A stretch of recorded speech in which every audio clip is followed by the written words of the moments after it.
Jason lost his hat. There are actually two of us here.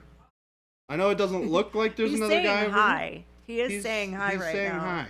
You probably just can't hear him. You just can't hear him yet. Hi, everyone. What's up, Tim? Nightmare Trimmy. Jade, hello. Panic Bomb Arcade, good afternoon. I hope you guys are all having a fantastic Tuesday. What's up, Megalodon Jaws? You live for the absolute chaos of the chat Mo? room. Hello. Law Dog. Hello. Keep coming. What's kicking? What's kicking? I'm eating some fruit snacks. You're not eating the fruit chew thing? Snacks. The dried fruit Oh, come on. Fruit jerky? No. I had some the other day. Was it good? It was alright. You're not selling it. I'm not gonna. I mean, I'm gonna be honest. I've been eating like a lot of really healthy food lately, so like it all kind of tastes like, you know. Trash. Well, I wouldn't say trash. I like healthy food, but it is less than to some extent. Yeah. Because all the stuff that's really bad for you tastes good. I mean, these are healthy, right? Probably not. What are you eating? Fruit snacks. They're definitely healthy. Fruit flavored snacks. Has the word fruit in it. Fruit flavored. Whoa there. Fruit flavored snacks. Even better. It does Sour say naturally fruit gummies. Even flavored. better. It doesn't have all the bad stuff that real fruit has. It does say naturally flavored, but it doesn't say what the natural flavors are. They never do. Yeah. It could just be arsenic. It says blah, blah, blah, blah, blah, and other assorted natural flavors. Assorted what are natural fruit. flavors? Don't ask that question. Call the FDA. They hang up on you. Fruit flavored snack. There's no ingredients. They're on like, the we back. signed off on it, but you don't want to know. You don't really want to know. Natural flavors. You don't. You can eat it. So but I you want don't to pass this along. This is one of those moments for many people. Oh yeah, are these banned in California now? Did you know that 100% of everything is natural? Yeah. What? 100% of everything is natural. What? I just said it. What? Yeah. So it says natural flavors. Everything is natural, so everything could be included there. Because by FDA standards, everything made from earthbound material is natural. Okay, not everything is natural. Everything is natural. This shirt. Natural. Oh, hold It's all on. made of natural things. Wait, we're getting on. Everything is made from like about to cross carbon a very- compounds. There you go. A very complex line right now. Hey, you know what? by What didn't fool me saying today? That all of these things are edible. This The sugar stupid bars. box. Yes, see, I knew it. I knew it. You got the less sugar ones? This stupid box did not fool me today. I did not get the Peanut butter. the cookies and cream or the peanut butter one. I actually looked in the box before I grabbed them. Well, you have to do that in a variety pack. You can't just if you don't want. Well, if you don't want who, two of the three flavors, you got to pay attention to the who one. snuck in variety packs and why is that necessary? Carter. You got to take that up with Carter. That's a Carter thing. Also, aren't you like I'm the not king? involved. You're the king of the kingdom. Which is why I'm wondering why there's variety packs. Well, I mean, you can just say, magically make non-variety of packs appear. I think I've And done that. they'll. I had the cookies and cream one yesterday. It's good. There's nothing wrong. Cookies and cream's a great flavor. Chuck says this means we can eat the paint. It's all natural. Whoa. See, I knew that was going to happen. Hey, look, there's a lot of natural things that you don't want to eat. All natural. Chocolate chip is you and your daughter's fave. Serious putty is natural? What is serious putty? The opposite of silly putty? Yes. Indeed it is. Is there really a serious putty? Like silly putty comes in an egg. Does serious putty come in like a... A square? Like a cube? Yeah, like a cube? I could see it. Or chicken. Comes in a chicken? Because it's very serious. Like a rubber chicken? Oh, serious putty is C4. Serious putty. C4. What is C4? Explosives. Oh. Yeah.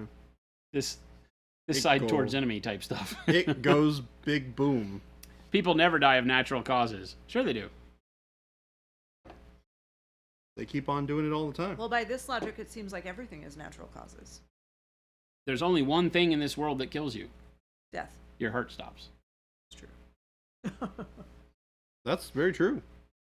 That's an accurate statement if I ever heard You one. are technically alive all the way up until the point at Where which there is no more pulmonary action. Yep. Go see what's going on. Everybody dies of heart failure then, right? Everybody dies of heart failure. It is the number one cause of death amongst It's humans. the only cause of death ever. It is. Dr. Jason, the guy you want to see. Your heart's still beating? You're fine. You're fine. But did you die? Did you die? This is where we have serious talk.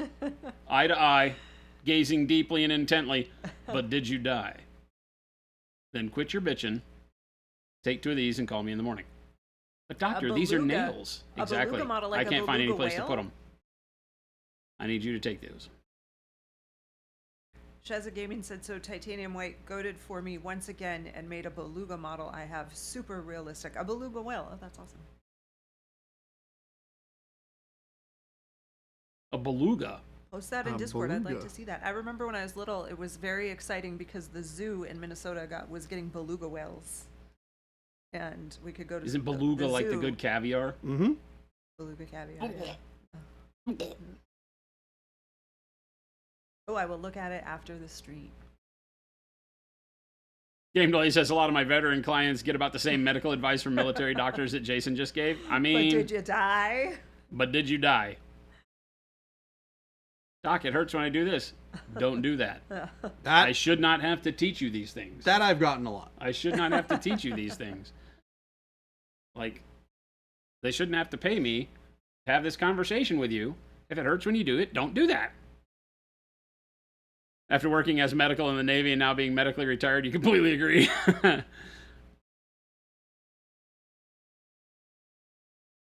Batch painting is the pain you never knew you needed in your life. Is it a good pain? It's the pain of things being slowly completed. Avian, you're here before the end. Oh, dang it. Hello. Hello, Avian. Welcome to Not the End.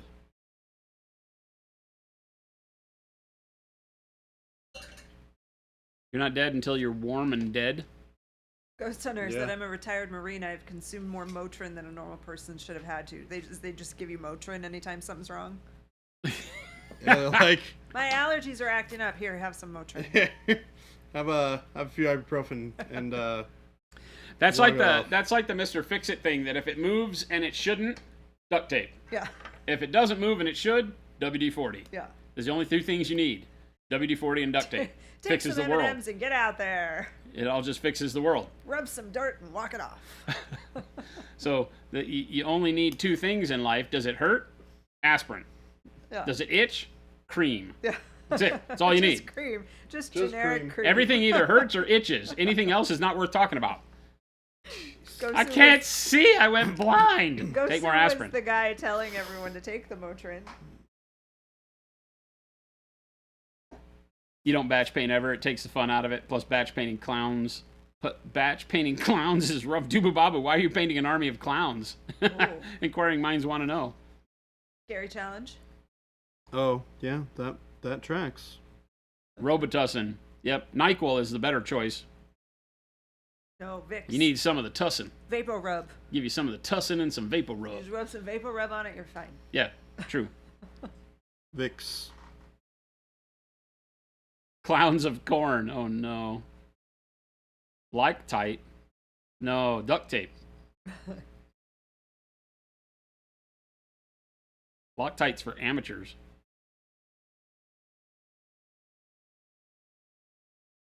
Baling wire. Yeah, you always need baling wire. Change your socks too.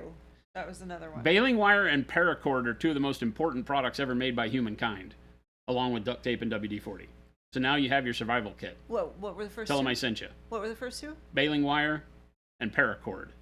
What's baling wire? Baling wire is like welding for idiots.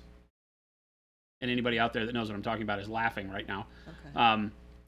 Baling wire is just a metal wire, solid core wire that you can wrap around things to hold it together. Oh, okay.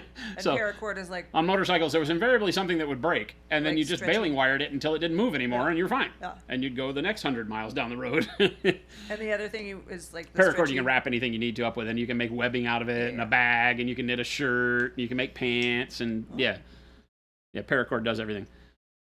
Paracord and a lighter. We get you through the worst. Does he carry the lighter to melt the ends of the paracord after he's cut it? Inquiring minds want to know. Oh boy, Vicks is expensive now, huh? $10 for a little tub of it. What's that? Vicks Vapor Rub. Because it really cures you. They don't want that getting out. Can you imagine what would happen to the health system if they actually made people healthy? True. You mean a wire clothes hanger? No, I mean baling wire. If you've ever tried to wrap a clothes hanger around something, you know why people use baling wire instead. But now a clothes hanger you can weld with, but it takes an actual welder. And Malev! What is going on? Oh my goodness. Ghost Hello, out a my paracord love. and a lighter will fix damn near everything. Welcome, Raiders. Except that it is not as good as baling wire at fixing solid stuff. If you have enough paracord, Hello, Malev. perhaps. Thank you for the raid. Indeed. Malev Thank you indeed for the raid. Imagine if people took care of themselves. and the Shinobans. And Do we call you the Shinobans? The Ninjars? The scary ninjas. Yeah, I have a Magic Commander deck that's dedicated to all the ninjas. in Avian chat says, right clearly now. people have not worked with bales of hay. No, we live in the city. The squadron. The squad, the It's Shinobi squad. Is it SKWAD? Ooh. The Shinobin. I've got two kinds of The, white pants. Even when I lived in the middle of nowhere, Avian, Jar Jar Binks. I still wouldn't go near the people that were baling hay. I knew they'd need one of two things, my truck or my muscles. They're like, hey, you just help. I did go help the kids unload their pigs and goats and stuff from 4-H a lot of the time, though, because the hearing the pig squeal is like one of the most annoying things in the world, but it's funny to watch. But it's funny to watch. But it's really funny to watch. Pigs squealing, I mean, it's like they have inbred in them that the next thing is bacon, you know? That's And it's not- like, that that's doesn't not come for a good. few months, kiddo. You're good. You're excited for the Doctor Who Commander decks? What? I'm not a big Doctor Who fan, so I don't really care about I don't it, think but I've it sounds like ever fun. watched it. Never ever watched it. You had a Grand Arbiter Who? Taxation Commander deck you were hated out. Never. I'm sure it doesn't surprise you that I haven't. But Oh yeah. I think. I mean, it was it originally on British television. I think so. Mo says, silly city slickers. That's hard to say fast, by the way. Silly city slickers. Poor piggies. Hey, the kids took really great care of them. Those pigs had the best lives ever until they were bacon. The thing in the country was always that you knew who you were eating. That was the thing. Hey, Sally made a damn good burger. Thank you, Sally. They would the neighbors would bring over, or they'd invite me over for BLT day. That was a thing with my closest neighbor. And when 4-H was done, and you would either sell the animal at auction, they would take them down to auction. They had to show them that was part of 4-H at the end. And you got your ribbons or whatever it was, and then you could decide to either sell it or you could take it back to the farm, slaughter it, do whatever you needed. And there would be BLT day a couple times a year. And you'd be like, ooh, it's BLT day. Is this the BLT Fresh weekend? bacon. There would just be a pile of bacon on a plate like you have never seen, Oh, Jordan. so Really? good. I mean, how high do you think this plate was stacked with bacon? Probably quite high. It was higher than whatever you're thinking. Okay. And there would be massive stack of loaves of bread, like just cheap Wonder Bread from the country store, right? There was like two types of bread, wheat and not wheat, at the country store. Yep, that's And it would be nice. the not wheat. It'd be the white bread that they would have out on the table because it was the cheap stuff. It was made out of like glue and sawdust. And there'd be like loaves and loaves of that out on one table. And then the pile of bacon that was bigger than you can ever imagine. It never seemed to get smaller. It was kind of like your dinner most times. Jen will look at you and be like, I'm so stuffed. And it's like, Why does it look like I haven't eaten anything? but the pile of bacon was like that. It was like the never-ending pile of bacon. And people would just walk through the front door and make BLTs from all over the country. Would come in there and they just trudge in and grab a BLT, nod, That's crazy. you know, Delicious. pick up a soda, jump back on their tractor and leave, drive back up the road. Sheza was a 4-H kid and confirms everything you're saying is true. It was a mountain of bacon. A mountain. It's holy hell mountain of bacon. Beef slaughter days were great. Oh my God. You had to, like, the first time I was up there, they were like, hey, so we'd already done BLT day probably because I was already, and I'd probably already helped unload the 4-H trailer when the kids got their animals at the beginning of 4-H. and had a blast doing that. I had great neighbors. But then it would be like cow slaughtering time. They'd be like, hey, you want a portion of this cow? I was like, sure. And they go, how much you want? I go, I don't know. I mean, I don't talk in terms of portions of butchering cow. I go to the store and I get a pound of chuck, Ground beef, yeah. you know? And they're like, okay, we got you. And I was like, what does you got me mean? And like, well, we're thinking like maybe a 16th or an 8th or something like that. I said, so much. Talk to Carter, and I'm like, That's I do so not need an much. 1/8 of a cow. Please, So it will much. never. I don't know enough human beings to dispose of an 1/8 of a cow in time. I mean, you freeze a lot of it, right? It's tremendous. It doesn't matter how much you freeze. Yeah, 4-H is a club for kids in public schools. Yep. And it's like farming and agriculture. They raise animals or they learn about farming. Oh, Sheza, there is nothing And more it's very true about your competitive. statement when you get you get farm raised, and I could see the cow out my building in the pasture every day. And when they slaughter one of those cows and you get that meat, it's amazing. There's not a better burger. Nothing. I can One of the imagine. places down the road had lambs. They raised lamb, and they would bring lamb chuck down and make tacos. Oh, So you'd make spiced lamb tacos. Amazing. that sounds amazing. Apparently 4-H prepares you for human sacrifices. Correct. Correct. Today we bleed the carcass. Suddenly Monument is selling beef on the website. No. Nothing Would you like an 1/8 of a cow? Nothing we make is edible. Seriously, every human. So there's a lot of things that I've said in my life. I think that everybody needs to ride a motorcycle before they're granted a driver's license and drive a big truck. You need to drive a semi and ride a motorcycle on the streets with other traffic a minimum of time. Drive a motorcycle or ride a motorcycle? Yes. And then you need, before you can have a proper license, right? That just needs to happen. Because people that have never driven a large truck don't understand how annoying people driving really are until you're in a position where in your head all the time is the fact that you can't stop before everyone in front of you dies, and that puts a sense of reality into you. You drive differently, right?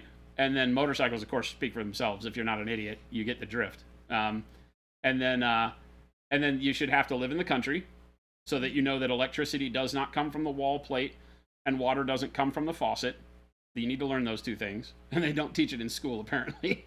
No, they do not. So you should have to live in the country, and you should have to ride a motorcycle and drive a huge truck before you're allowed to do almost anything else. I have done all of those things. You should have to shoot and dress your own animal to eat, Well, I think. You'll be involved in that process somehow, which might be living in the country. that Might all go into living in the a country, little bit of a stretch right? for accessibility. You need to be a part of all of that.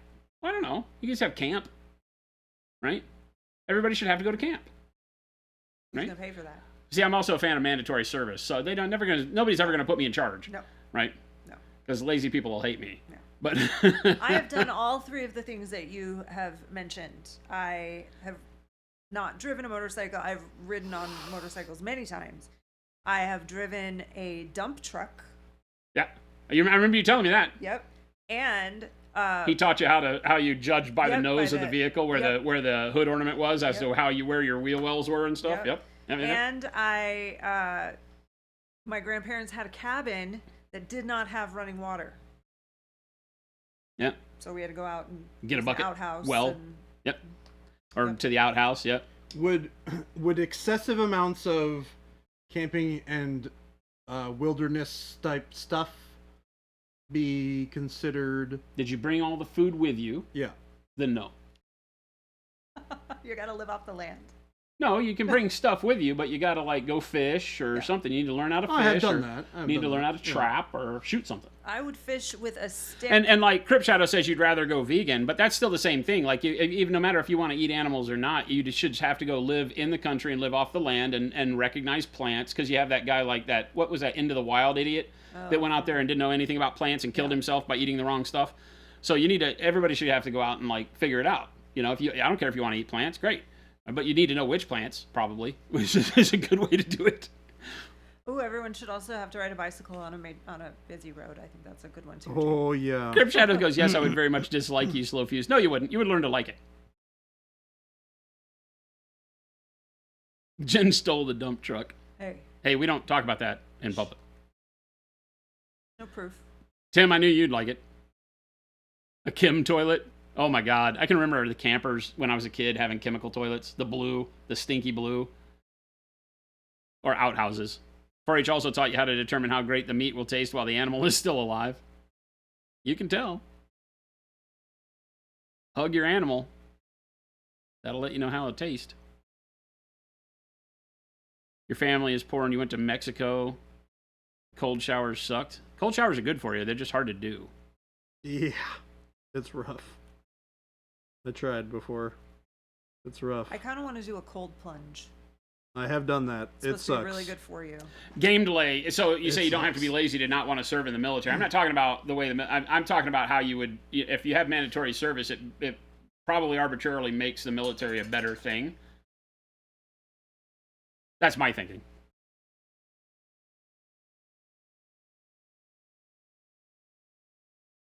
You miss hunting camp? Man, you used to go hunting and fishing at camp, and as a kid, I always wanted to, and we could never afford to send me because they were expensive, right? So I never went. I don't think I ever went to a camp, period. I went to camp once. Well, I went to Campfire Girls Camp, which is like generic Girl Scouts. I think YMCA is as close as I ever got to camp. And Was then like I went in the mornings. we had 6th grade science camp. I went to that. 6th grade science camp. But it was a school thing. I have been to many, many, many, many Boy Scout camps over the course of my lifetime. A YouTuber who did a cold shower for a month, and his conclusion was they don't do anything. What's that? There was a YouTuber who did a cold shower for a month, and his conclusion was they don't do anything. I don't think that's true. Maybe he just didn't need what they were doing. Yeah, and I'm not one to listen to about all this stuff because I don't know the chemicals and all that, but you know, your brain is the source of every chemical that they make drugs from, right? Every chemical that they make a drug from is trying to reproduce a natural agent that is produced by the brain in your body, right? To rebalance the imbalance of illness. And so the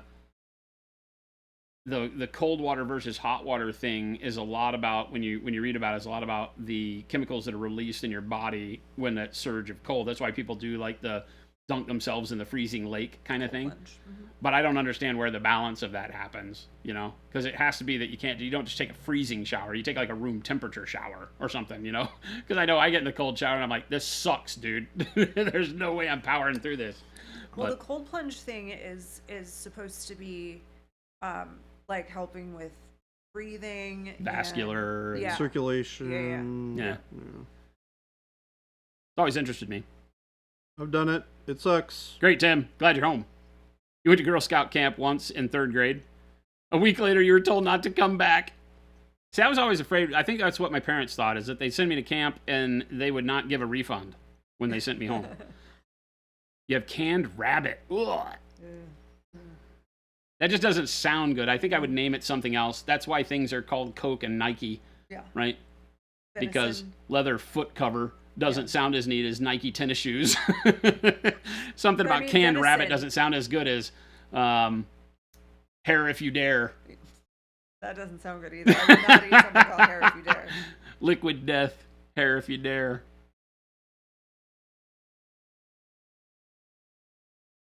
Shazza says, this is making me miss hunting. I was looking at the hunting permits for your state and longing for it. Sadly, I don't have a truck to haul a deer back with.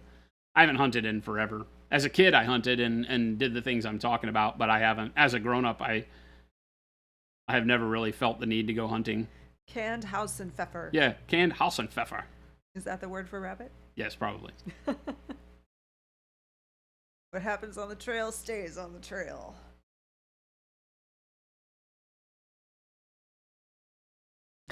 As a 3rd grader, that's awesome. What, the sneaking off and making scary noises to scare all the other 3rd graders while scavenging? Horrible human, Jade. Horrible human. Why Elk would is you good. ever want to scare We have a your, lot of elk here. your My friends? stepdad was a big hunter, so we always had elk in the freezer. So by my land in Colorado, there was a big elk herd that ran there. And so they would come thundering down the road. You could drive as you were going towards Carter. Would have to be here to tell me what it was. I don't remember the town. Starts with an L, maybe. Up by Wyoming, and you drive through the mountains up there in the foothills, and that elk herd would be roaming around, and every now and then you'd catch them just running right alongside the road. It's always scary because you figure they were going to turn and come across the road at some point. Let me tell you what you don't want to hit: an elk. Jade said they were not my friends, baby Jay. They're not Okay. my- She also stole By all their third grade, flashlights. she already had hatred. Fair enough. There's already hatred in my veins. I need some black brown here. Consider it excused. Have fun. Actually, I'm going to use black brown primer.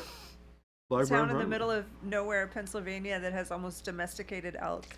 They live in people's yards. Seeing them up close in the wild is nuts. They're so damn big and majestic. Benizet, Pennsylvania.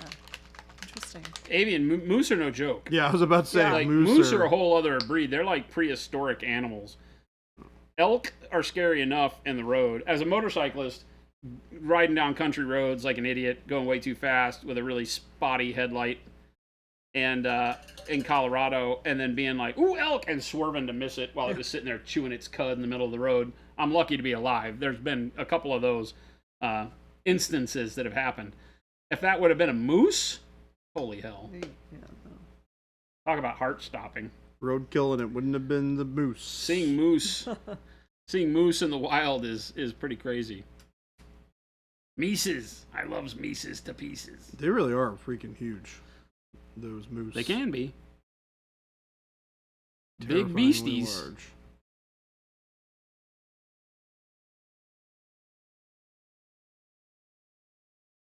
We had mule deer in Texas, nowhere near as big as elk or moose. I mean, I guess Mule somebody deer? could probably tell me they're probably like not like elk bulls, but like female elk. Mule deer, big ones can get like that. And they were no joke. They'd total a car in a hurry.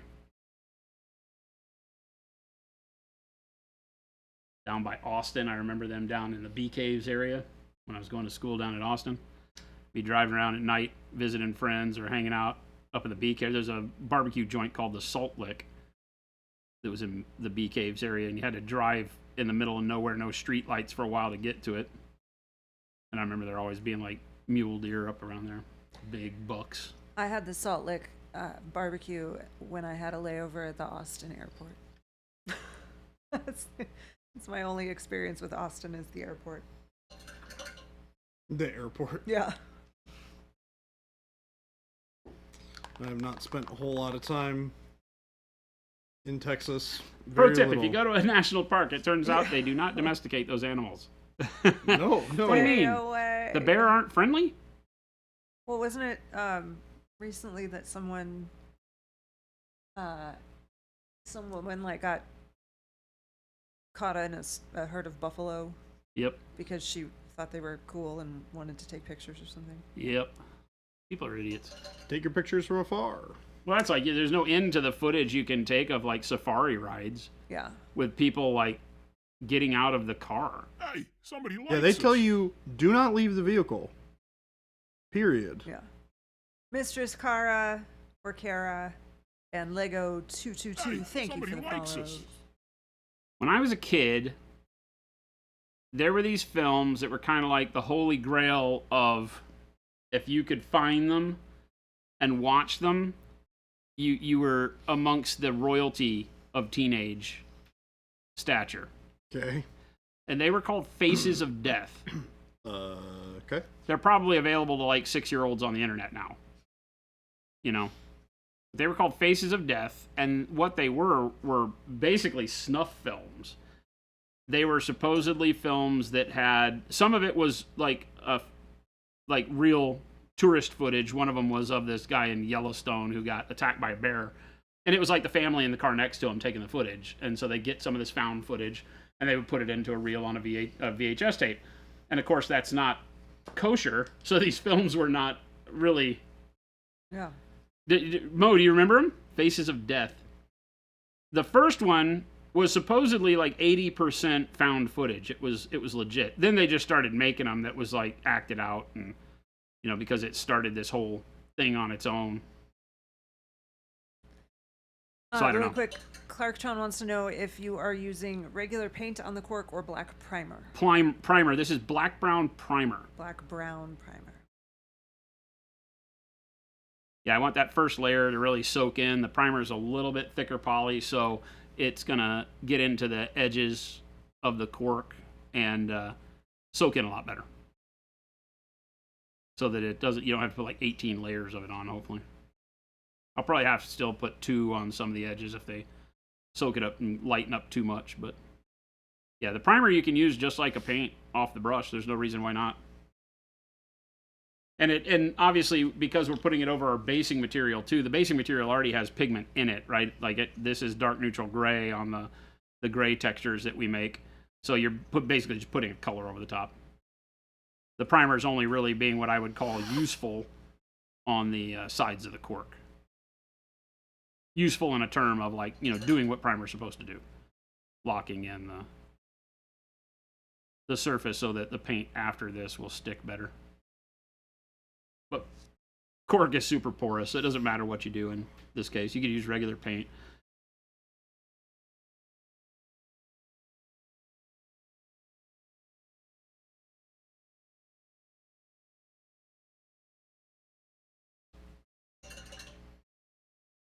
Clarktown said a couple just got attacked, maybe nibbled on, and killed by a grizzly in the nearby park here. Ugh. I was just watching a video of this woman. This is insane. She's sitting at a picnic table, and her son, maybe 10 years old, sitting next to her, and a bear jumps up onto the table and just starts eating the food, right? And the woman is just sitting there, and she's got her son's face covered, and she's like holding him into her, like holding on to him, but his face is covered up, and they're just sitting there watching this bear just going to town on some Doritos, eating a sandwich, and somebody's filming the whole thing.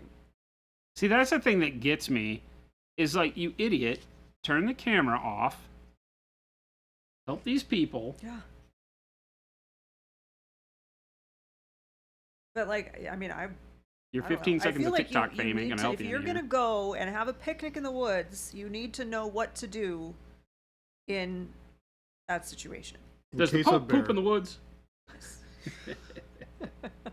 We don't talk about it, but yes. Oh, yes. Because all the people in the comments are like, well, how are they supposed to know? And my thinking is, well, if you go to the woods for a picnic, you really should have, like do a little research, find out what animals might possibly be joining you for lunch.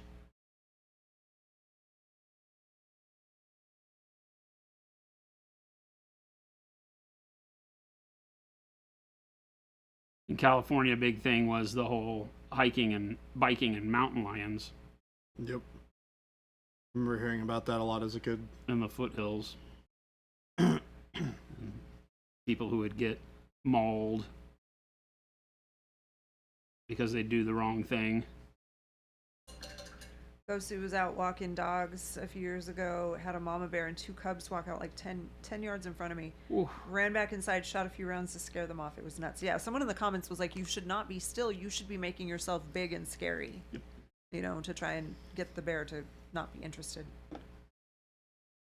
But then I've also heard that you're supposed to like just lay there and pretend like you're dead.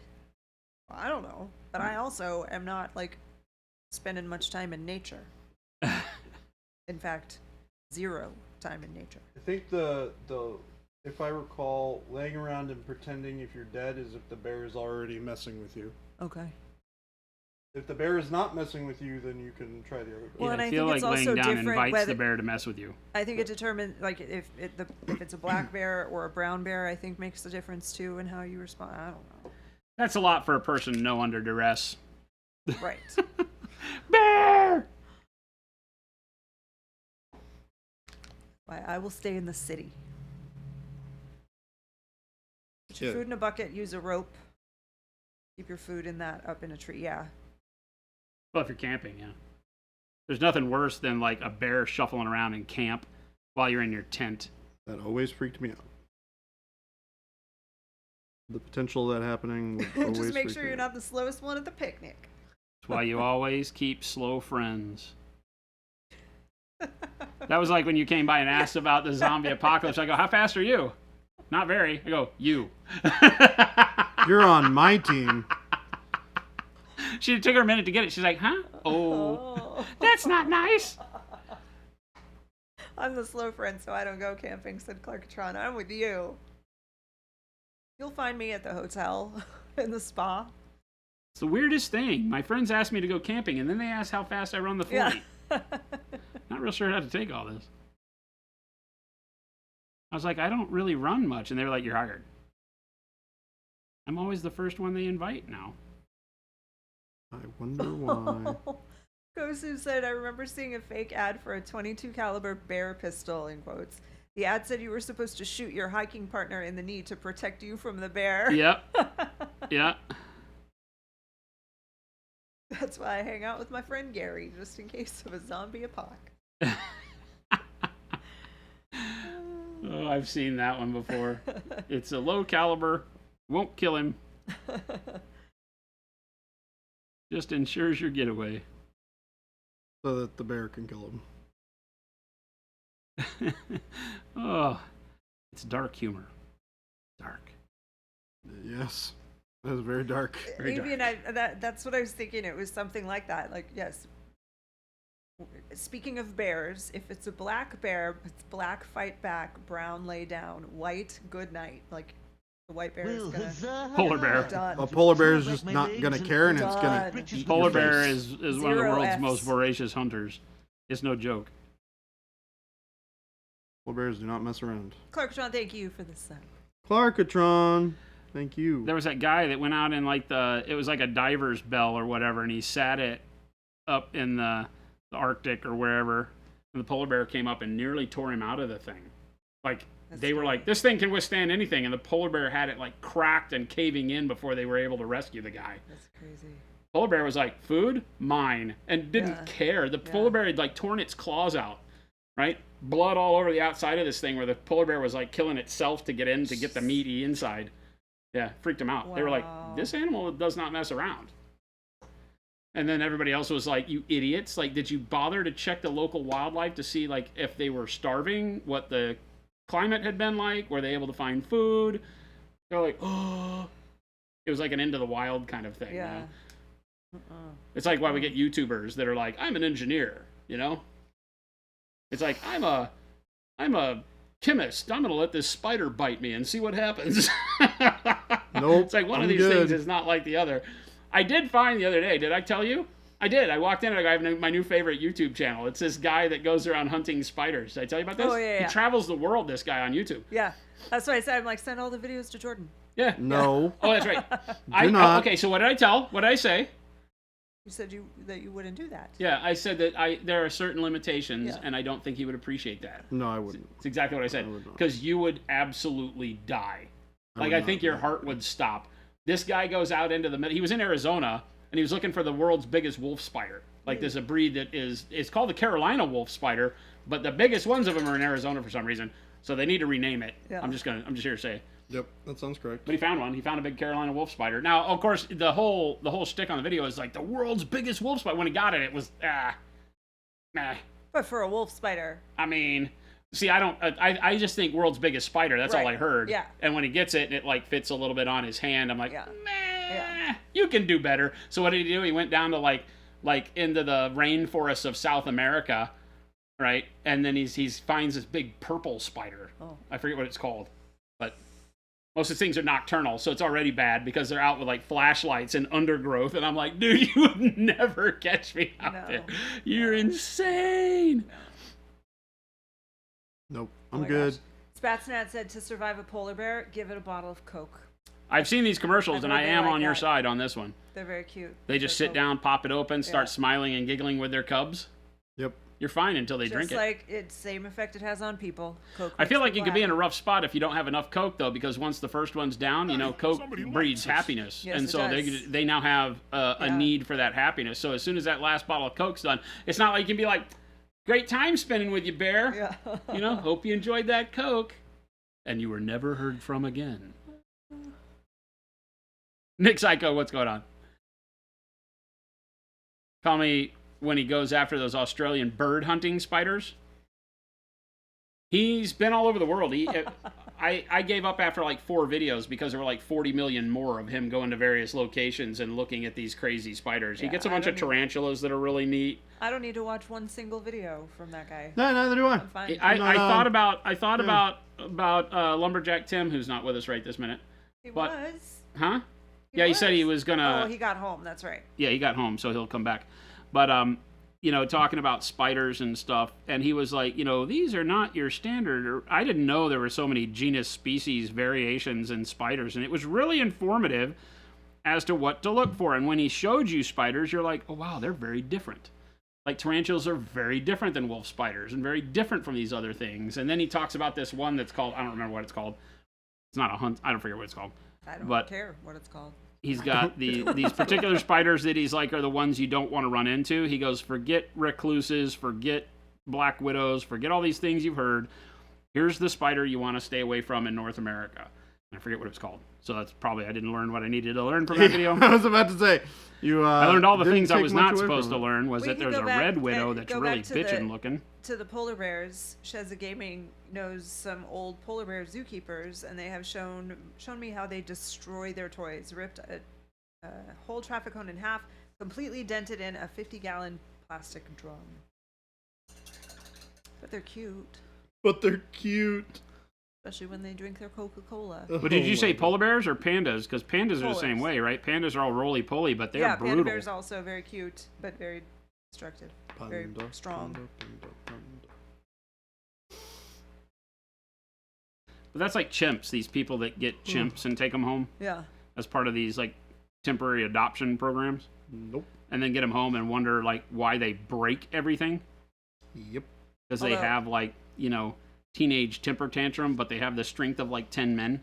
I saw one video on TikTok of a very cute little monkey, and I watched it, and I think I probably liked it, and then I started seeing all the monkey videos, and they really are cute. This one little tiny monkey, it was dressed up in clothes, and the owner was like cutting grapes in half, and you see this little monkey, and he's just like picks up the grape and he looks at it and shuts his mouth, and it's the cutest thing ever. So now TikTok is giving me all the monkey videos. Baby chimps are cute as hell.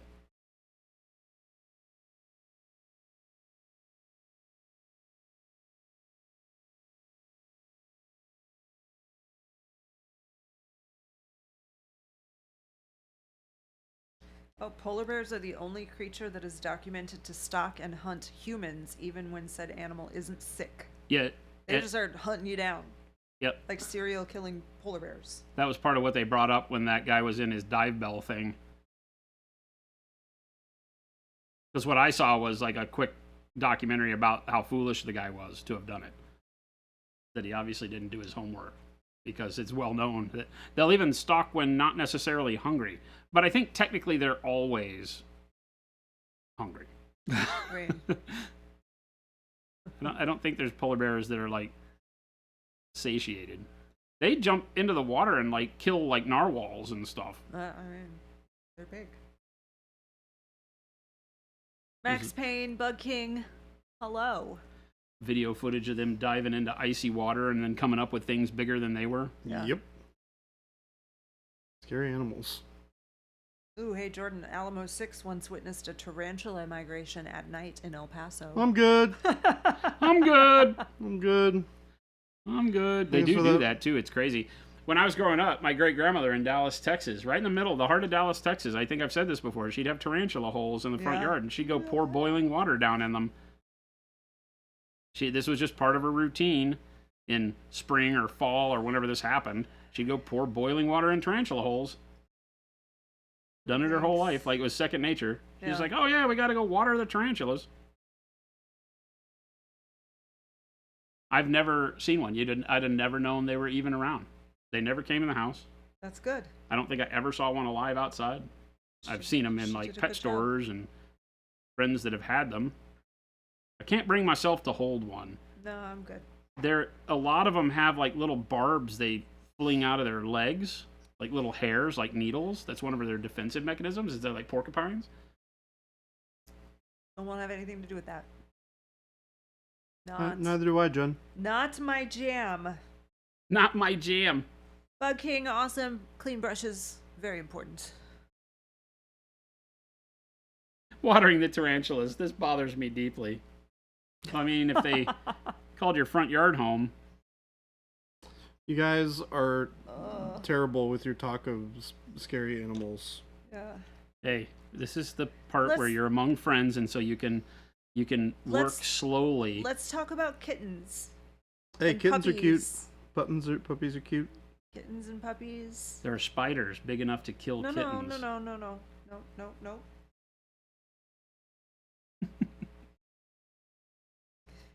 Game Delay wants to know, do these Space Marines have anything special to let them see past their shoulder plates? Nope. I think I asked a very similar question. Yeah, no, they don't. They're just Like, super how does cool that and don't need work? to. To be fair, these shoulder plates are a little larger than they're supposed to be. But I'm going to be honest. When you compare them to how big they're supposed to be, they're still going to have the same problem. I'm going to be honest. This versus this. Hey, we heard you like shoulder pads, so we put shoulder Yeah. pads on your shoulder pads. Yeah, even these have shoulder pads I on like shoulder the pads. ones that have the ponytails. The I like these ponytail? with The Yeah. ponytail ones, yeah. I hate the top knots. You're not going to like my army very much. That's one of the reasons. Whole lot of top knots going Not on. a fan. Especially when the top knot like comes out of the helmet. Like what the? Well, so Jet, though, we're done with that. We're Jordan and I have decided that we're not talking about those anymore. Sorry, Jet. Spiders? Jen and I are, neither of us We're are done. particularly enthusiastic I'm not. about I'm not even gonna read it anymore. spiders. If there's anything about spiders, I'm not reading it. Clarkatron's asking, is this a GWAR? What's that? Guar. That's Guar. guar. Yeah, tarantulas as pets. Your uncle was curator of arachnids for the Smithsonian. Random. Uncle Bug. Oh, Clarkatron, these are Justarin Terminators that I have handcrafted. You can see the Sons of Horus emblem on the shoulder pad. Traitors. Heretics. Traitors. I don't know Traitors, what Guar heretics. is. I've Traitors, literally- heretics. Literally never heard that reference before. It's like a. It's a band. Guar is a band. Yeah. Like Oh, heavy metal, right? got it. Yeah. Ish. Yeah. Yeah. Big, heavy, like, riffs, you know. It was all, A like, band with some major theatrics. yeah, theatrical Oh, metal, hold on. I feel like Dallas has talked to me about this band before. probably. I feel like Dallas would Seems like right Guar. up his alley. Yeah, I was like... they're Believe the it or ones- not, we played a bunch of dates with them once. That was an episode. I was in a band called Domestic Violence, and we played in Texas with Guar at a bunch of dates. And this was back in their heyday. The lead guy had not passed away, obviously. I don't know how much they've changed since then, but they were absolutely off the charts crazy. You went to Guar kind of like going to who was a comedian that smashed Oh, Gallagher. Gallagher? It's like going to a Gallagher show when you went to Guar. You wore clothes you didn't care Yeah. Yep, yeah. if they got destroyed, because Guar would destroy your ensemble. Yep, this is the thing I have heard about. Lots of blood coming from the nether regions. Yeah, Shezna said Guar ain't what it used to be. No more real blood. Guar was pig's blood back in the day. They would get into town, immediately go to the local butcher, get buckets of pig's blood, and fill them into, like, squirt guns. Ew. Yep. Like, big, they didn't have, like, super duper squirt guns, but they made these big, like, pneumatic pump guns. One of them was in the guy's pants. Yep, heard about that. So, yeah, a lot of Guar stories. Chuck said Guar is like if Kiss and Warhammer 40K had a baby. Not too far off. And XXX movies.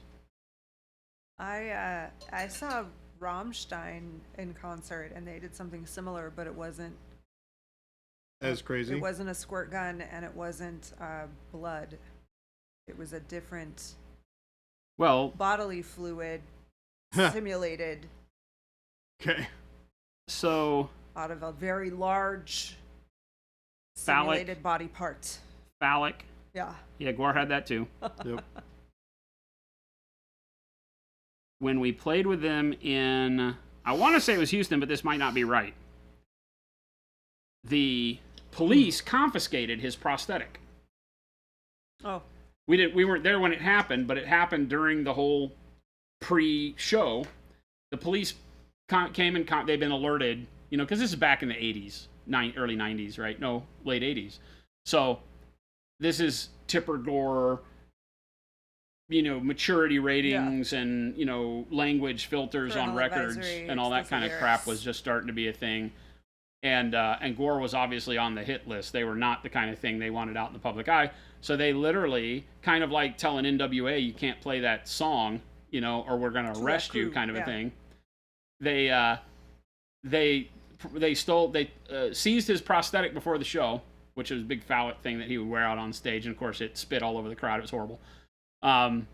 Luckily, we had backstage because we were the band opening up. But oh my god.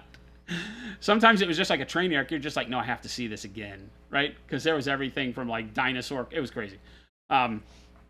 And they took his prosthetic, so he got out on stage and dropped trowel. He goes, well, they stole it. He goes, but I'm growing a new one. And he drops trowel, and like a lizard growing a new tail, he's like, but I'm growing a new one. And he was just kind of like, arms out on his chest, just like totally front mooning the whole crowd. And of course, those are his people. These people came to see Gore. They came to see and that. I have never seen a crowd get more ecstatic about a dude dropping trowel and making a dick joke than ever in my entire life. Oh. It was awesome. He's like, but I'm growing a new one. It's something that's like emblazoned in my head forever. And I was backstage, so I didn't get the shot. Yeah. I just knew what he did. Because he got butt shot. We got the real moon as he let his pants hit the ground in front of him. But what masterful control of the situation. Because that was a big part of their show. Yeah. Like 2 or 3 songs were him with his big phallic prosthetic out, spitting on the crowd. Yeah. Just horrible nonsense. Yeah.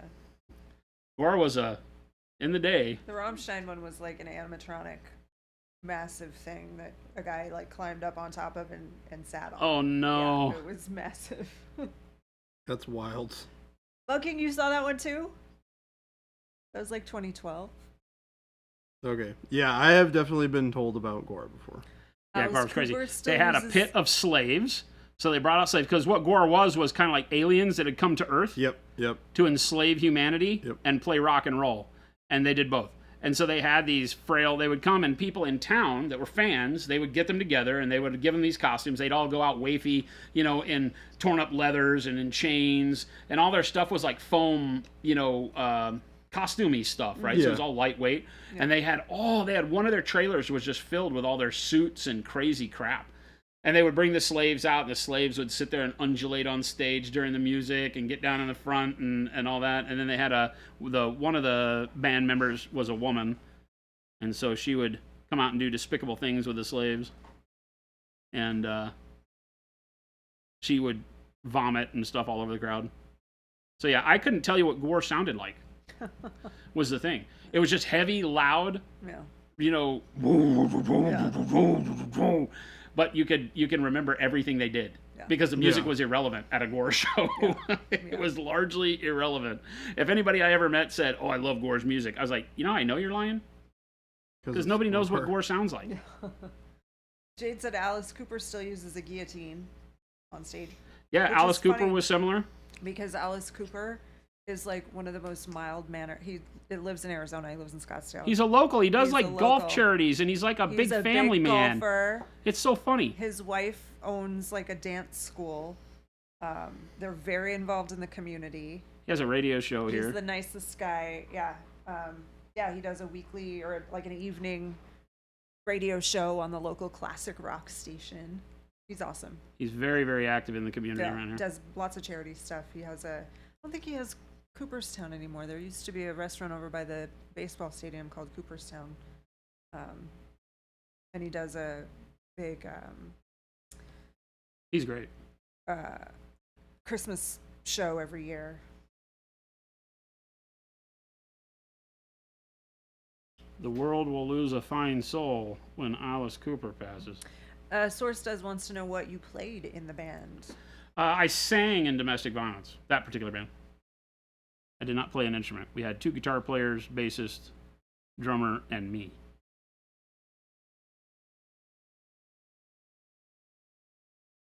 Seen Rammstein a few times. I only knew one song, but it was the most amazing show I've seen. It was incredible.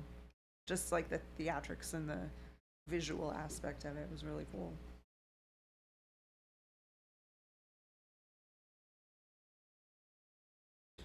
You ready for New York, Jason? Du hast, Avian. That would be like their hit, I would think. That's the one I know from them. What's that? Du Du hast. hast. Is Oh, yeah. The Rammstein song. There's like a story behind Rammstein. Like, oh no, I'm not thinking of them. I'm thinking of the Firestarter guy. Oh yeah. That's what is that guy's name? I was gonna say Primus, but it's not Primus. Prodigy. Thank you. Prodigy. Yeah. Not that I should get them mixed up, but I do. Sheza said, I just found a video of domestic violence playing. We're at. Did it say? We're on YouTube someplace. That's ages ago. We won a bunch of rock band of the year kind of thing. Wait. That band got me a vocal tryout with Corrosion of Conformity, and Pantera wanted me. Martin, Kentucky in 1993, October 1993. That is not us. Oh. Jade. That is somebody that took our name. How rude. Jade, what, who are you talking about? Oh, Alice Cooper? Used one of his songs as your first dance for your wedding. Alice Cooper?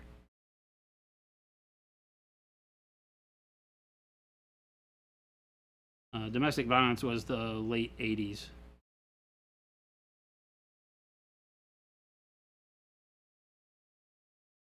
And our drummer had a brief stint with death over some drugs when we broke up. Because he was kind of the heart and soul of the band, to be honest with you. It's funny because all these years later, like, we all still talk on Facebook. Most of them, I don't know that all of them are in Dallas still. Oh no, I know that Matt moved to like Oregon or something, lives in Portland.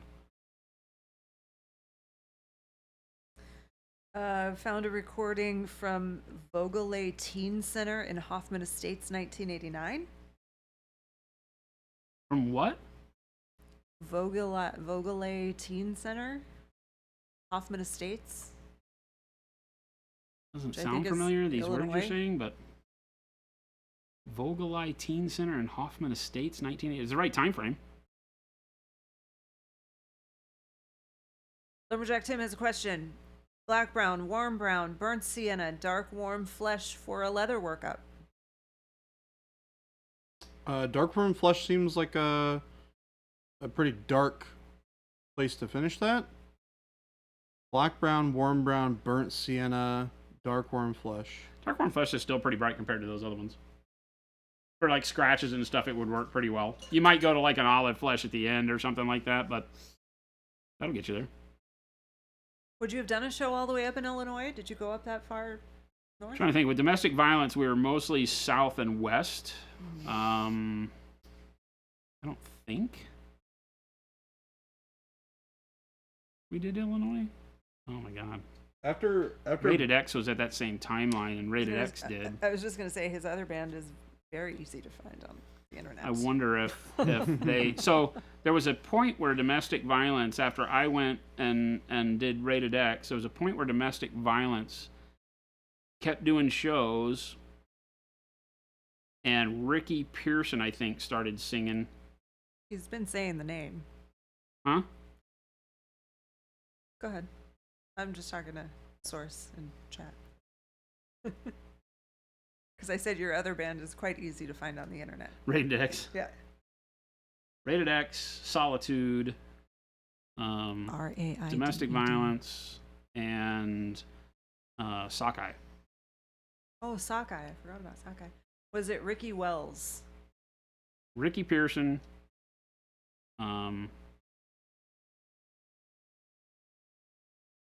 Matt. And David. And Steve Reese. Would have been the bass player there at the end.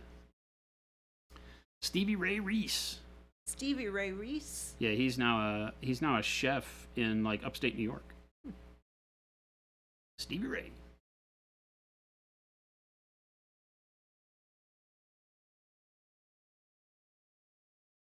What band, Hairdo?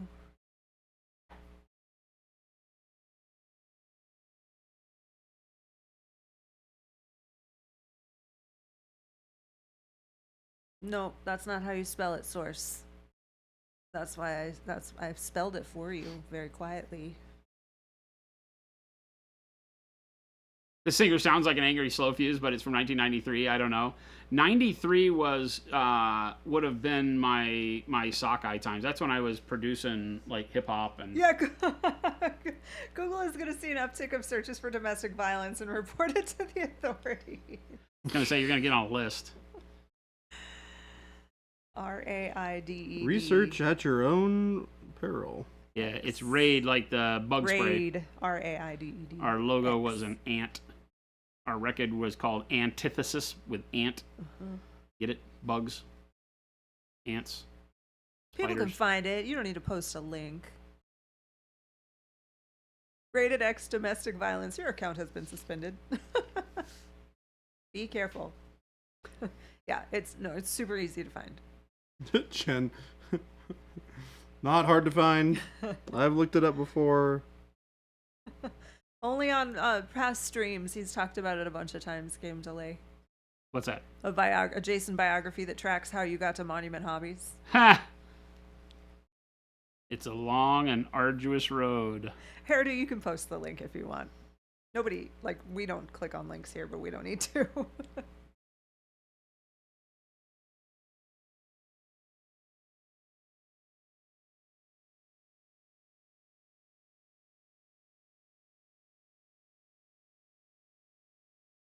It involves witness protection. Bug King feels attacked. As you should, sir.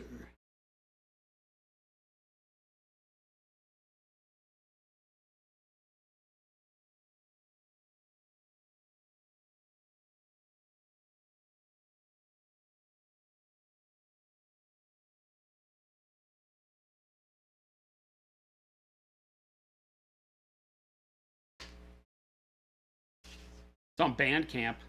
Bandcamp. This one time in Bandcamp? Yeah. That's all I can think of when I hear that word. Bandcamp. We had a guy, was it Bandcamp? I don't remember who it was. I know Ricky. So Ricky Pearson, our guitar player and one of the lead songwriters for Domestic Violence, went on to be in the Buck Pets and REO Speed Dealer, which they just turned into Speed Dealer because they got sued. The Butt who? Buck Pets. Oh, Buck Pets. The Butt Pets. I thought you said butt pets too, and I thought that was Buck Pets. a great name. Buck Pets. The Buck Pets. The Buck Pets. Yes, that too. Buck Pets. That was what we did on Fridays. And what was the other one? REO what? Speed Dealer. REO Speed. They changed their name to just Speed Dealer because it got sued by REO Speedwagon. But yeah, Speed Dealer. I think Speed Dealer just replaced him as I think he was bassist for REO Speed Dealer. They just replaced him as bassist because I don't think he wanted to tour with him anymore. And but the Buck Pets he still does stuff with. You'd recognize some Buck Pet songs probably. They got pretty big. And then Mark Pirro, all of my illustrious friends that did better in music than I did when I quit. Mark Pirro was the bass player for Rated X, and he went on to be and still is the bass player for the Polyphonic Spree yeah. and Tripping Daisy. Yeah. So and he does Copperphone microphones. I can't remember if his business is just called Copperphone, but he makes these really cool, like Jack White uses his microphones for recording because they sound like old beat up radios, naturally with a warmth to them, so you don't have to use effects. So he makes some really cool microphones. Could you imagine a band called Witness Protection playing with domestic violence? That would have been great, actually. We played with oh God, how come I can't remember them? I'm trying to remember the other big bands in Dallas at the time that were touring with us all the time.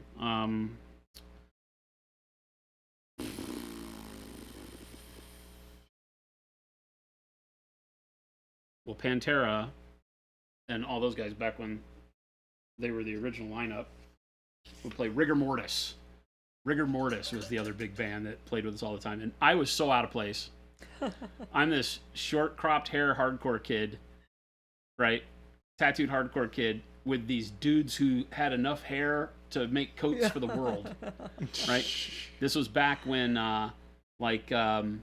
Anthrax had done their deal with Public Enemy and the kind of crossover records. There was a band called DRI that was starting to do more crossover, like metal-y punk rock, and Corrosion of Conformity was doing the same. Slayer was starting to be listened to by more punk rock kids. Heavy Metallica with their Garage Days Revisited, where they did like old Misfits tunes and things like that show their roots. So it was like a weird crossover side of metal and punk kids getting together and playing similar music. And I was smack dab in the middle of that because I was this short-haired angry punk rock kid singing for a metal band. It was funny. Punisher said, I assume the Lunchbag Blues with art by Jason Craze is one of yours? Yes. Posted by a guy with a lot of buck pets and speed dealer vids. Yes. That's Ricky. Ricky Pearson, I assume.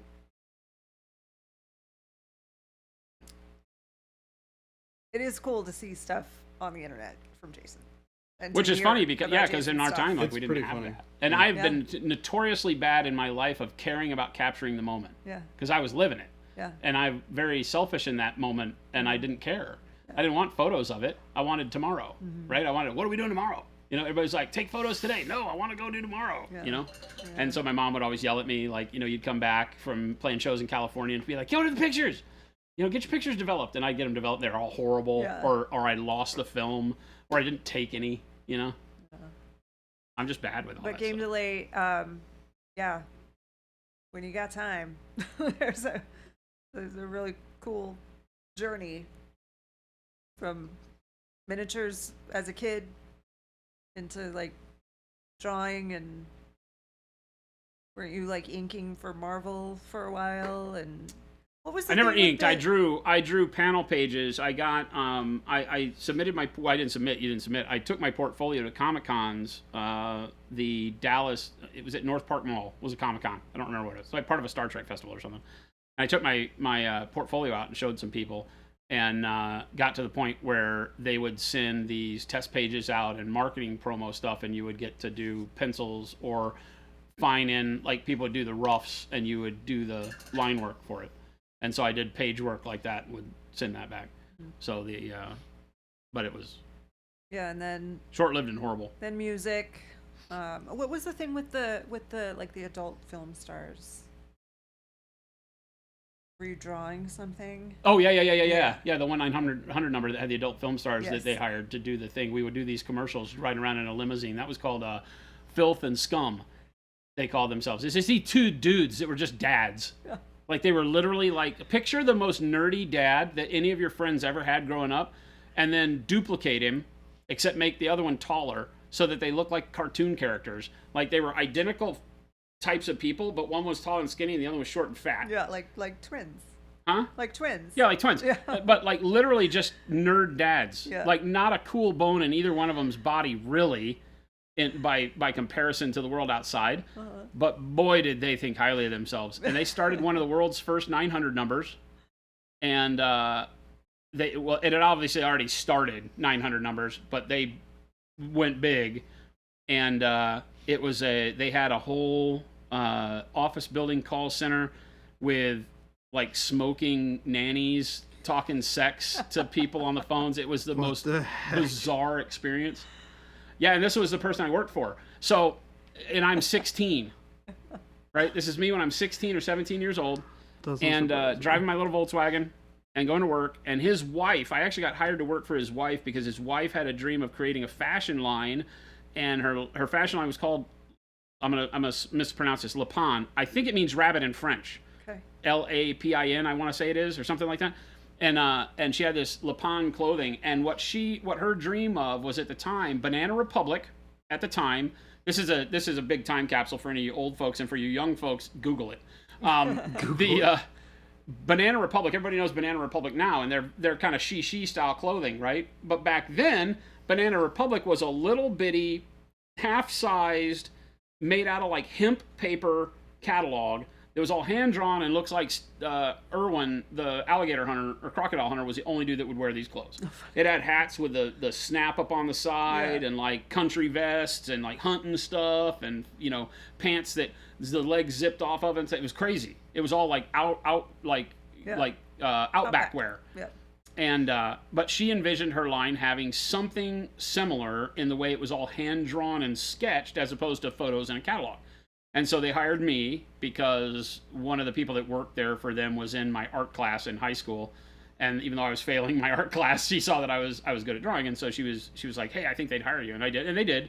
And so I would draw they would give me the designs, and I would draw them in a way that looked like they were being worn by a person, but the sketch would end at the neck and the arm. You didn't have a full body. Yep. And so I did a lot of drawing for them, and it was fun. I mean, I was making, money as a kid that, and her business never took off, so she started doing painted tuxedo shirts, and that took off. Like, she had these stencils, and we would stencil acrylic fabric paint onto the tuxedo fronts with these designs. It was basically like glitter. What do you call it? Bedazzling. It was like bedazzling these tuxedo shirts. It was horrible. And so it turned from something I thought was going to be really cool to something I absolutely hated. But when they were pouring money into it, they were doing like fashion shows at the World Trade Center and things like that. And I would go and as a 16-year-old, and there's like models, like models putting these clothes on, and they'll come back behind the curtain where the designer is putting the clothes on. It's a big rack of clothes, and I'm supposed to be there just kind of sketching and capturing the moment and things like that. And we're doing it, but these girls come and just get butt ass naked and put the next outfit on and leave. And so as a 16-year-old, you're just like, it was like I've died and gone to heaven. Then you're painting tuxedo shirts, and then her husband, I want to say his name was Carl. Seems like a good name for somebody like that.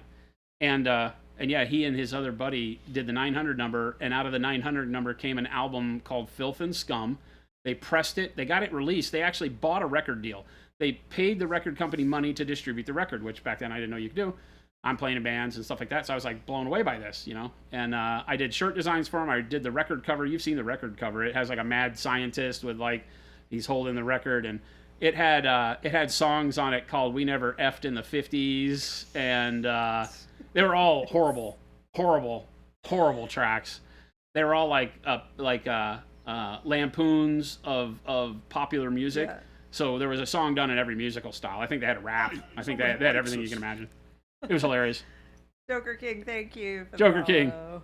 But it was crazy, absolutely crazy. But the 900 numbers would come on commercials. They paid for commercials during shows nationally. So I don't know. It was probably they paid locally, but on national shows. Yeah. Because that's the way it used to work, right? And yeah, so I would see Filth and Scum, the record, and then dial 1-900 and talk to Gina, and she'll tell you how to get more information. It was hilarious when you look back at it, but at the time I was appalled that I had done this artwork for these people, and it was on television. Yeah.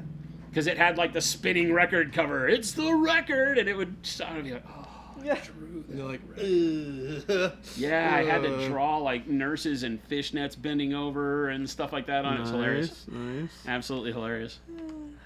But yeah, he did that. Then he. How many people have a first job like that though? Okay, that's a lie. I worked at Michael's MJ Designs before that, I think, or maybe after. I don't remember. But it was like it was really my first job was working in their house because they had a house and we worked in their house. And that was the deal. And they would film their commercials riding around in a limo, and I had to hold the camera And they had strippers in the car, climbing all over dudes in the car, and champagne and filming in a limo while it was bouncing around on crappy back roads. Yeah. But then he did the music stuff and toured. Game Delay, did you find it? It says Virgin Vinyl on it. Did you find it? I mean, everything's on the internet. Oh my God, that's hilarious. Can you really Google then Filth and Scum? Then he... You did? Oh my God, that's hilarious. Here, I'll do it on here so you can see it. Oh my God, it's so horrendously great. It's so I have the horrendously vinyl. great. Like, I literally have the vinyl at my house on like limited edition, like, I don't remember what color vinyl it is, like marbled red vinyl or something like that. The hole in the middle of the record is exactly right.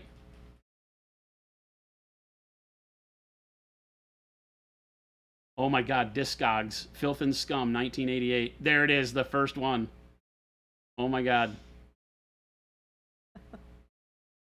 Oh my God. Look at me. Look, right on the record thing where the hole is. Look where the hole is on the record, on the center of the record. Oh. Oh. Wow. And look, it says Craze, 85 or whatever, Oh, right? it totally does. 88. Yeah, it says It's Craze. $4.99 in stock. Oh, you're not showing them. You should, can you click the image? How do I do it? Click that image.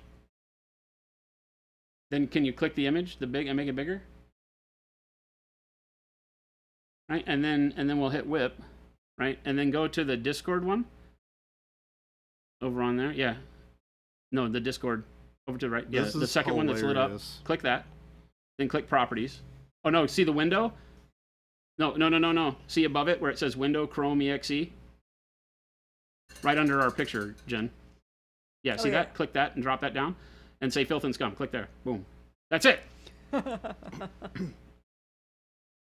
I'm pointing at it like everybody can see me pointing. That's it, right there. How exciting is that? That's pretty cool. Look at the dude who's listening to the record playing out of like a nudie mannequin tape deck that the boobs are the tapes and he's drooling. Right here? Yeah. And then look at the old wife who's about to smack her husband with a purse cuz he wants to touch the stripper's butt. Over here. Yeah. Oh, this lady. And that's Tipper Gore. Fun. The one that's Tipper Gore. It says PMRC on a button. Yeah, it does. Yeah, it does. That's Tipper Gore. Angry. And that's their mascot, the mad scientist with the clamp on Virgin Vinyl. Filth and Scum. Phil Hipster Gumby. Ridiculous. Who do I work for is Gabe's next thing. Where he's like, what is my job? And then he'll come in and What go, who is do I work going for? on? Omicron, Yes, that's this me. is Yeah, I did that artwork, record yeah. I did that Well- record cover in like 87, 88, I want to say. What does it say on there? It was 85 or 6. Maybe, yeah, it was like it was like I was 16 at least, so I think it has to be like 87 maybe. No, this one says 1980. So probably 88, 87, 88. All right, how do I get back to... Two Painter Man. You can just go to Painter Man. Okay. You were 3, not a record for you. Yeah, no. I'm going to go out on a limb and say that was not a record for you. This was before my time. The back, I think, is pretty good too, but do they have more images? Does it have the back of the record? Oh, it does. No. Oh. Yeah. It does. Yeah. It's him dancing. Oh! Oh!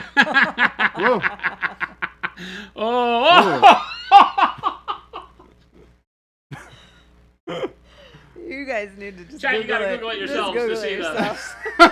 Oh, I'm so glad that that's not. You gotta Google it yourself. Oh Track my 5 gosh. on side B is You just- gotta Google it yourself, Gabe.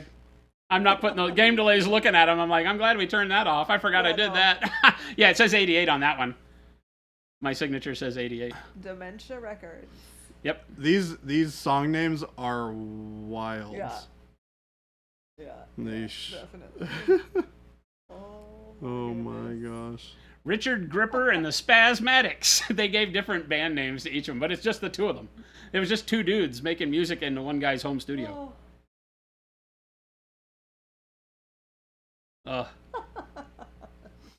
Oh my gosh. I remember showing No. this. I remember my Find parents. it on your own. I remember if you talk to my mom about this, she'll just my grandmother It at the literally time. was the first hit on Google. Very easy to find. my grandmother, I remember when I did it, she was so happy that I had done something with my artwork. Then she would be like, but you might want to find other things you could do with it in the future, kind of a thing, right? Yeah. We seriously could buy this record, buy vinyl from $4.99. There's 2 of them these available. people? There's 2 of them available. From- They're going to be from gone by the end of the Richardson, stream. Texas. I honestly cannot believe that this still exists in a So thing that good. you can buy the vinyl. 2 for sale from $4.99 in the marketplace. I mean, I'll sell one for $5. I probably got 2. Megalodon, enjoy your dinner. That's hilarious. Enjoy Megalodon. Take it easy, Megalodon. Good to see you.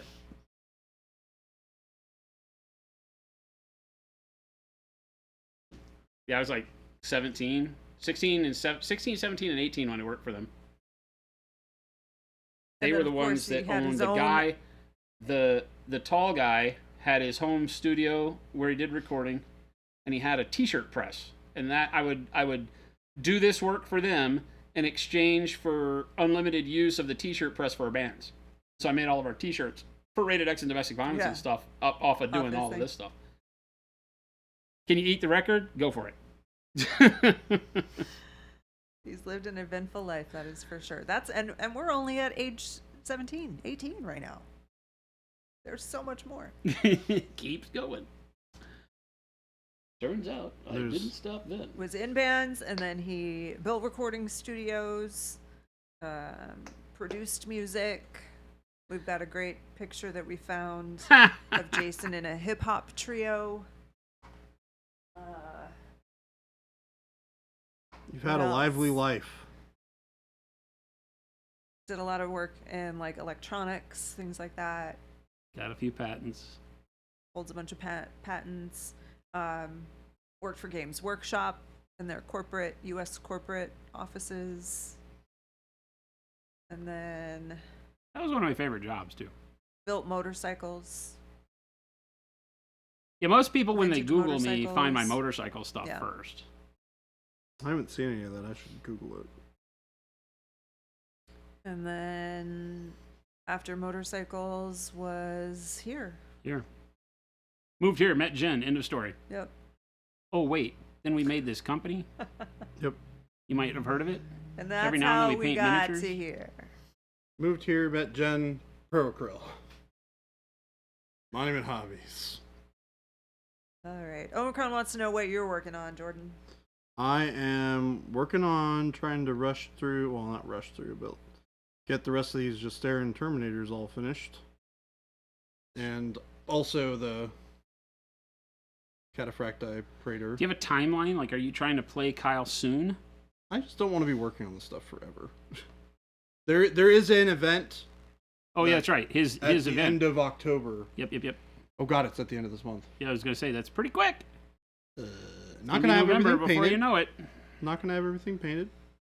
Yeah, Crypt Shadow, he first streamed video games, and then he started streaming painting, and Yep. then we made Procro. Yep. Clark Town wants to know if you feel like all that underpainting you did for the parchment is actually coming through. Oh, yeah, it does. Yeah, you can get all of that up in there. Gives it kind of a dirty iridescence, which is what I was going for. You don't want to see 100% of it, right? But the warmth of the yellow is still coming through and giving it kind of a greenish hue. So it plays in with the dirtiness of it. The purple. Right? You can see as I rotate it around, because of the way we've glazed it, you'll see those colors kind of pop and disappear. Right? Like from this angle, it looks really dark in all of those sections, but it's brighter out where the color we glazed on it hits you straight in the face. So yeah, it has a lot of that color nuance to it, which is exactly what I was going for. I didn't want it to look like mother of pearl or anything. I wanted you to be able to tell that it was cloth parchment, but that there's a lot of color in it when you look at it. It's one of those things where you need to get up closer, right? But you can get a lot of the jade and the colors in the shadows and midtones. I'm very happy with it. Again, sometimes choosing colors to take the place of texture that's not there is the goal. Not necessarily just painting lines to show texture, right? But giving depth to the plastic, essentially. by doing color over color over color, can make something look really dirty, beat up, without having to, like, freehand a bunch of crap on it. Because we're going to put text on these, so there will be a lot of lines in the treatment we do for, the ink on the parchment kind of thing. Hey, Carter is going to need to borrow your car to take stuff to the post office. Is that okay? Yeah, my key is still on my desk. Okay. He took it for lunch too, so. Okay. But I'm pretty sure he put the key back on my desk. Yes. Let me check that before I lie to you. No, it's not in my pocket. It's on my desk. Should be good. Ooh. It'll be weird being in New York by myself for Finn says I gotta tell you how to days. get around, so you and I will have a sit down tomorrow. Yeah. What do you mean? Oh no, Tonight? Yeah. Holy cow, you leave. Like tonight? Yeah. Like you leave. I will not be here tomorrow. What time do you leave tomorrow? Early? I have to be the flight is at 8:24. So pretty much the same as. Yeah. Okay. So I'm gonna have to get up and be out of my house around 6. We did Omicron, lots of orders from the day off, yeah. But they didn't. We didn't get our pickup today. So.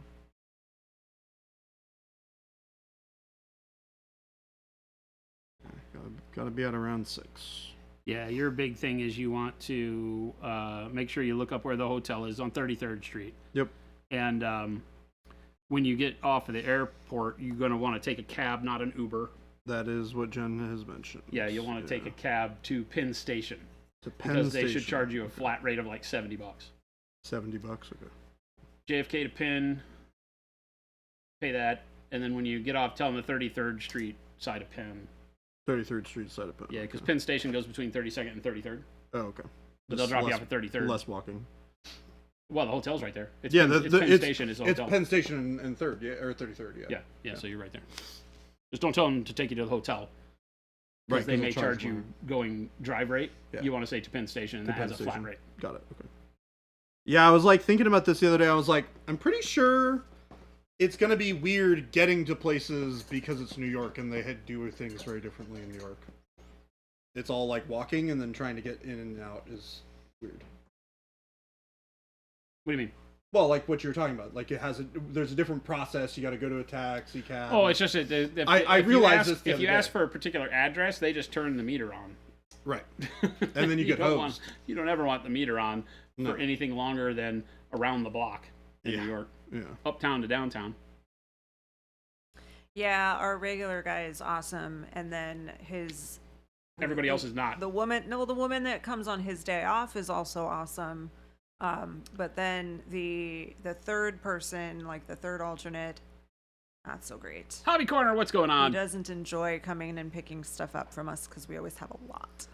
The third alternate. We're entering into year 8 of streaming painting on Twitch, Hobby That's Corner. So so welcome. long. You finally found us. That's so long.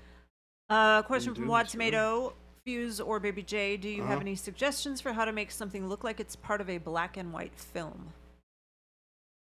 Paint it in Black and white. black and white. Paint it monochromatic with Hey, white, somebody black, likes and us. gray. Wad, explain a little bit more. Like, is it a part of a Is there- colored model that you want to look like that, or you want the whole model to look like it's part of a black and white film?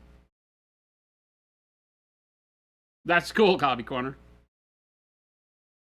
You found us. We don't care when you find us. Like you can add a little bit of like color because there's like some weird because the black and white films don't really look exactly perfect black and white. They have like some weird, to my recollection, but that might just be me looking at it on like old monitors. What do you mean? The like black and white film having like a little bit of like weird filter color to it, kind of like the old photos with the sienna, but not nearly that dramatic. Like a little bit of like a filter of a color through there, like a cooler color of some kind. But maybe it's just me remember looking at black That's and you white watching film. it on a color television, because cra- remember, they were played on black and white TV, so Right. there's no color at all. There's no color You at can all. only do Yeah, black and yeah, white. yeah. But So the yeah, Yeah, so it's all just grayscaling. Yeah. So it's like The whole scene would look like a still of a black and white film. Yeah, take a picture and change, like take out the color. Yeah. Yeah. That's a great. There you go. Yeah. Do that. That's what it was. I mean, you got to remember that there was no special filtering or anything. It was literally, I mean, they would light differently for black and white, right? Since they couldn't get color. So they would wear particular colors that looked better in grayscales. They didn't wear black and white clothes, but they couldn't wear certain colors because they wouldn't read as the scale that they needed to compositionally as I think like blues are others. So Ghost is like, Jen's the real painter. She is. That's why she's over there directing traffic. You know what's really funny? You know the WandaVision show? Mm-hmm. They had to paint Vision's face blue because the first couple of episodes are in black and white. Mm-hmm. So instead of having his face painted that like maroon color, they had to paint his face blue. Because that would just be black. Correct. And the blue would give them the contrast they needed. Yeah, that makes sense. Yeah. Omicron, I don't know about all that, but I know that there is a third carrier that comes here on the rare occasion when our regular guy is off and his the person who covers his route on his day off is also off. It's the same person every time, and he's very unreliable. Horrible. He's a pain in the butt. He comes and he's literally come in, looked at our stuff, and like, yeah, you have too much stuff. I'm gonna have to maybe come back. And I know one time when he's done that, he did come back, and I think the other time he just didn't come back. He never comes back. So yeah, but we 90% of the time have fantastic service from our carriers here at this location. At our previous before, not we had so like much. Like literally the worst person ever on our route. She was literally and horrible. They couldn't. I mean, like we had complaints. Like the supervisor at the station came out to talk to us about her because we were one of many who had filed complaints against her. And well, the whole apartment complex next to our old building would, because she refused. They didn't have a community mail locker. She had to take mail to each individual apartment, and she just wouldn't do it. Yeah. I'm like, well, where did the mail go? Like, what did you do? Yeah. So you better not still have the mail, because that's not good. We don't know what she did. Yeah. Drop it all in the street. And she was always off. Oh, she always had problems. Yeah, she was always gone. There was always people filling in for her. Every time she came to the office, she had her earbuds in, talking to somebody. Yeah, she was always on the phone. About some big business deal she was doing, or her mom was ill, or there's always something. That's so weird. Hobby Corner, have a good night. Thanks for stopping by. Have a good night. Thanks for hanging out. Glad you found us. Look forward to seeing you again. Omicron said, go up to North Scottsdale. I'll take care of you guys. No. We can't afford that. Sorry. Monument Hobbies, not making that kind of money. Monument Hobbies is living in Central Phoenix. Yeah, Monument Hobbies is living in Central Phoenix. Forever. I mean, I'm going to be honest, I like it here. I love it here. It's great. I got no issues with what we got going on here.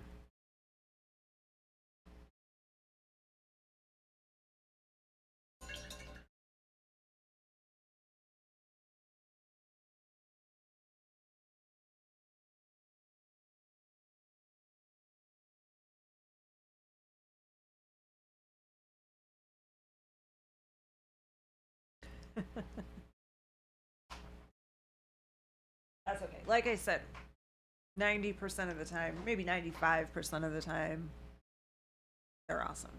We really like our carrier. Paul. Is that his name, Paul? Yeah. He's a pretty good guy.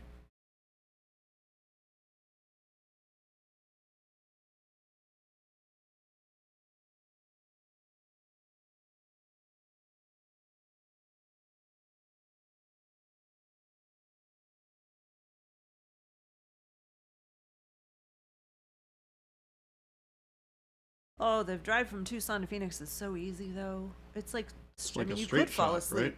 You could fall asleep because it's just straight. You just go. It is literally just like straight. Yeah. You don't have to get on a different freeway, right? Nope. You just literally just like take it and go.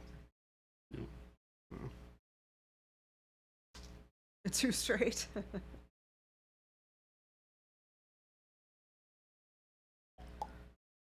I feel like the drive from Phoenix to Tucson is faster now than it used to be. How long does it take usually? 2 hours at the most. Okay, that's not too bad. Yeah. And it's definitely not faster now. It's just there's more stuff in between the two. It's too straight. Like driving through Kansas. Anytime you gotta take a route from one part of the country to the other and you have to go through Kansas. Yeah. It's a straight road, cornfields. Yeah. Cornfields, As far as the eye can see. windmills, cornfields. The whole way. You said you like cornfields. Drive through Kansas. It's funny, the guy Rich, who was going to New York, said, I asked him how the drive was going. He's the one running the paint and take that we're sponsoring this weekend. And I said, how he's going? Well, he was, it's not as exciting as cornfields in Kansas, but I was like, oh, you've done that too.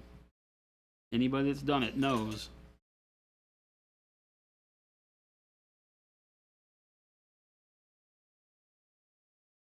Pretty dull. Yeah, that's one way to put it.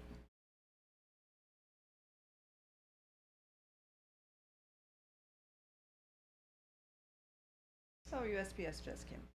Oh, had Carter left already? No, he couldn't have loaded it up. What's that? Phil just sent a message that USPS showed up. They just showed up? Yeah. Better Nate than Lover. Yes. That one. Nate the Snake Nate the Snake. sacrificed himself so that the rest of us could live.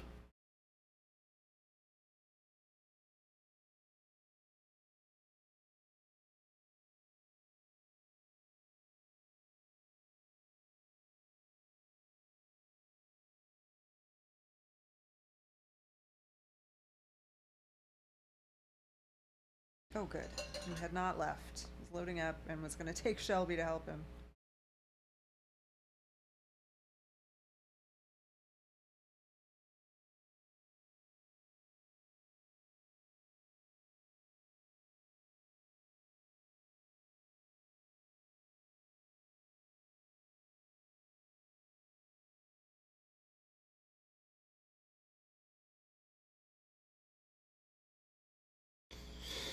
Alrighty.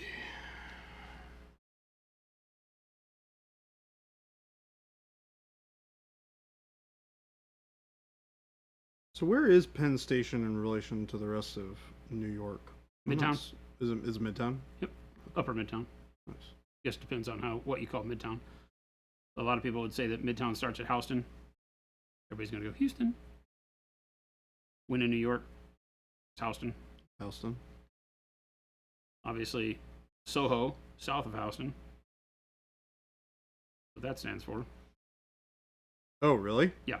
I Soho literally is south of never knew Houston. that. Okay. Houston is the street that cuts east-west across Manhattan that divides Midtown from the beginnings of downtown, but they call it Soho because they're kitschy. Yep. But Soho's good. You've heard of Hell's Kitchen? Mm-hmm. Yeah, that's the area that we're in. Oh, okay, cool. It's not the same Hell's Kitchen as Marvel characters would remember, but Inspired by. oh no, it's a real place. It's just it ain't the same no more. Oh.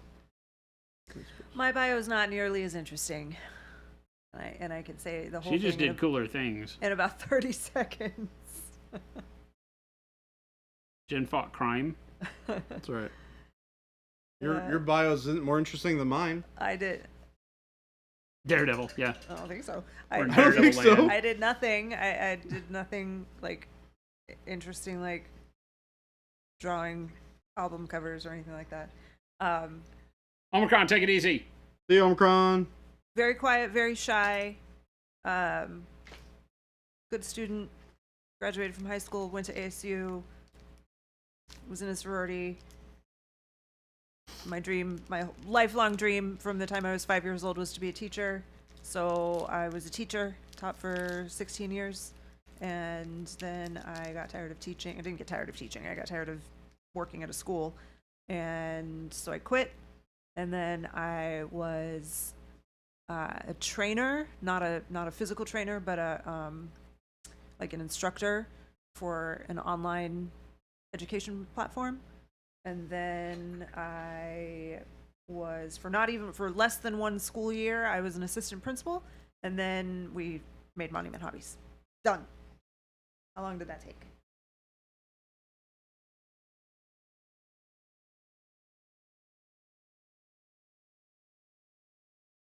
Oh, well, I mean, I don't remember all the details. I don't remember all the details. I drank way too much alcohol. I never did the traditional college thing. Could not justify it to myself. No, it's not for everyone. I didn't know what I wanted to do. Yeah, I mean, and if So I you was don't just like- know, then don't go to college because it's very expensive. That was me. I was like, look, I don't know what I want to do, Yeah, and I don't want to spend a crap load of money and put myself into debt for something that I end up not wanting to do. yeah. Like I had some ideas as to what I wanted to do, but I was just like pretty demoralized in the amount of college that I did take as to whether or not I wanted to like pursue those things. So I was like, I'm just gonna let this simmer for a little bit. I think the college experience can be very, very valuable to someone, or to a lot of people, but there are a lot of people that have had life experiences that I would never have, you know. I So look at like my brother. I mean, my brother, we're very different, and like I was really into school, he was really not into school, yeah, and he's more than fine without, you know, he graduated from high school and that's it. There was nothing else, and it was a vocational high school because he builds motorcycles, so you know, he didn't need college. yeah. I did. I had to have college for my job. Like I Right. knew I wanted to be a teacher, and you can't do that without a degree. So Yeah, you got to be degreed and all I that. didn't have a choice. The But I loved college. College was great. my problem with it was the first time I interacted with college in any sort of real way was through Running Start in my senior year of high school. And it was immediately after doing a whole year. I'd taken an elective class in my high school for programming for an entire year. So, and it was with C++, which is a relatively advanced language. It's not the one that you start with. Typically, people start with like Java, which is like a much more simplistic version. And I wanted to pursue more programming going into college, and they wouldn't let me test out of the Java course. So you immediately knew going in that it was going to be a waste of time. Yeah, Because you were going to have to take a class that you were already well past. right, Yeah. exactly.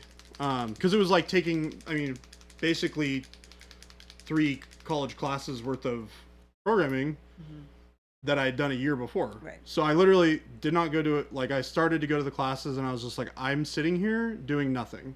I'm wasting my time. So I just stopped going to the classes, did all the homework, took all the courses, and then I went back for the final, and I got like a 98% or something. And I was just like, okay, this is ridiculous. Yeah. I was like, I'm done wasting my time on this sort of thing because they're not doing anything for me to meet me at where I want to be learning right now, which felt really counterintuitive to me. I was like, why am I going to pay for school if I'm not going to be learning things that I don't know, right? It's just like, there's that like, I'm trying to put a darn square puzzle in a triangle hole, and I was just like, why? Yeah. These two things don't make sense. Yeah. Yeah. So I got really upset and proceeded to like not do college for a while. So yeah. Yeah. It I mean, spoiled my experience. for a very long time, even as an educator, I was very vocal about how I don't think that everybody needs to pursue advanced education. Well, and Well, the frustrating that's not part the way of to it, say it, I guess, because we all need to advance our learning. yeah, But a traditional college is not necessarily the way to go for everyone. Yeah, right. exactly. Well, I think the frustrating thing for me is I was really excited about learning more about the thing that I had found really interesting for a year, and then I felt like I wasn't allowed to do Yeah. so, which really was frustrating. Yeah. Yeah. Well, there's a lot of, I dread calling it gatekeeping amongst nerds because that's not always a easy term to understand. But there's a lot of gatekeeping to education and knowledge. Yeah. Right. It's behind these vaults of progress. Like, until you learn this, we're not going to teach you this. And so for me, when I got to the sections of that felt cumbersome, I found that just going out and finding people to study with the practicality of what I was enjoying, music, welding, whatever, is it rather than having it hidden behind some, gate you had to pass through by doing a 101, 201, 301 kind of progression. Right. That you could just go experience it. Yep. And find out if you were even interested in it before you spent all that time on it. But that wasn't something that was for everybody. A lot of people didn't know or weren't confident to go ask the questions about something that they didn't know a whole lot about that early on. I would go storm into the guy who, fixed my car, and I'd be like, hey, teach me how to weld. What do I got to do to learn how to weld? Can I come sweep your floors? Yeah. What can I do? And I was lucky because I had friends of my dad's that knew a bunch of the stuff that I thought was cool, and so I could just go hang out on the weekend. But I soaked that stuff up. Yeah. And even when I went to college and was studying the acoustical sciences and electrical engineering and things like that, the professor that I had noticed that I was bored, and I was very lucky. He confronted me and said, hey, I have these projects that I do on the side, where he was, helping redesign recording studios for local places in Austin, like Lone Star Studios down on Lamar Street and things like that he was doing that were not, they weren't lesser known, but they were pretty big for their town. Yeah. And so he was involved in some cool stuff. And so, of course, that got my eye, and I was like, oh, that sounds great. How can I help? Like, show up. I'll put you to work. Show up. And I do grunt work. Yeah. I do all the stuff he didn't want to do. Yep. That's fine.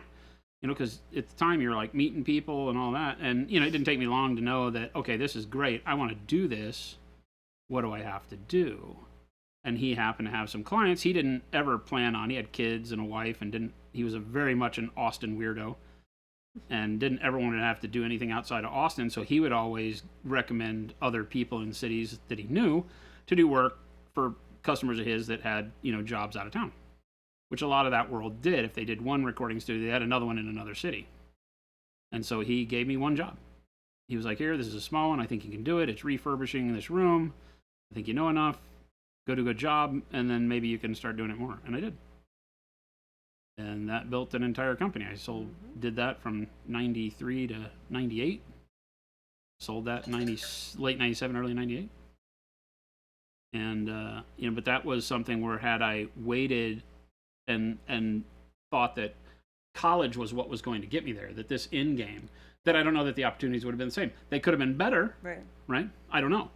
But I was always the kind of person that was like, if an opportunity, and I still am, if an opportunity presents itself, take it if it interests you.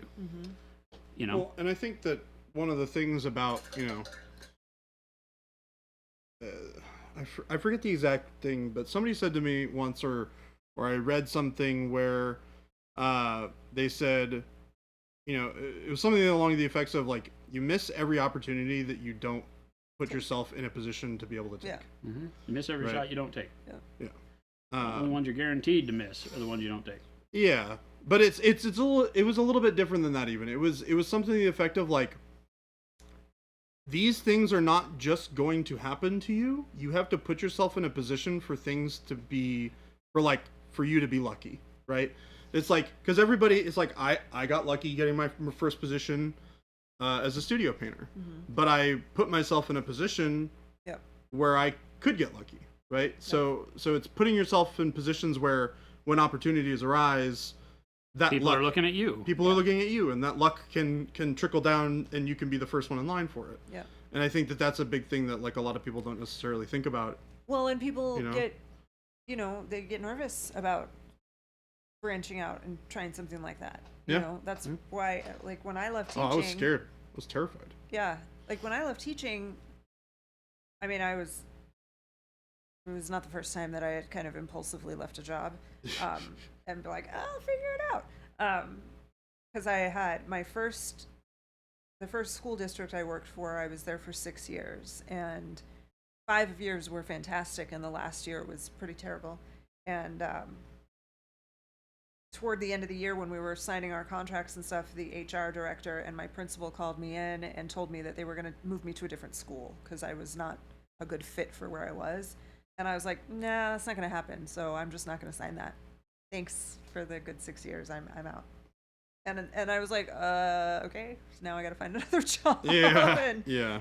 But I was fortunate enough to find a job 3 miles from my house at that point when I had been driving 30 miles. Yeah. So that was nice. And then I was at that school for 10 years. 9 of them were great. The last one, not so good. And by that point, I was like, I don't even know if I want to continue teaching. And I did. I left. I just, again, chose not to sign my contract. Didn't have anything Yeah. Just planned. figure Didn't it out. have anything there. I'm like, all right, Yeah. I have my, as a teacher, that you had options on how you got your paycheck. I opted to have smaller checks in the school year, and then a big bulk check at the end of the beginning school of beginning of summer, at the Yeah. end of the school year. So I was like, I know I have about 2 months where I have money. And after that, I don't know what I'm going to do. And I just started applying for jobs in education. And I had a friend who, one of my best friends from high school, who was not in education, but who was in professional development in corporate. She was she worked for PetSmart, actually, and she was a... Is that Tamara? Yeah. And she wrote all of their corporate training materials. She was like a manager in the training department. And she was like, there's people on my team who were teachers. And the one person that kind of got me to take that step was a woman I had taught with at my first school district in those first 6 years. She left as well, and she worked with Tamara. They didn't know each other through me or anything. It was just discovered that she worked with this woman. I'm like, oh, I know her. I used to teach with her. Yeah. And that was what made me realize that, okay, I can do something else with these skills that I've developed over the past 16 years. Yeah.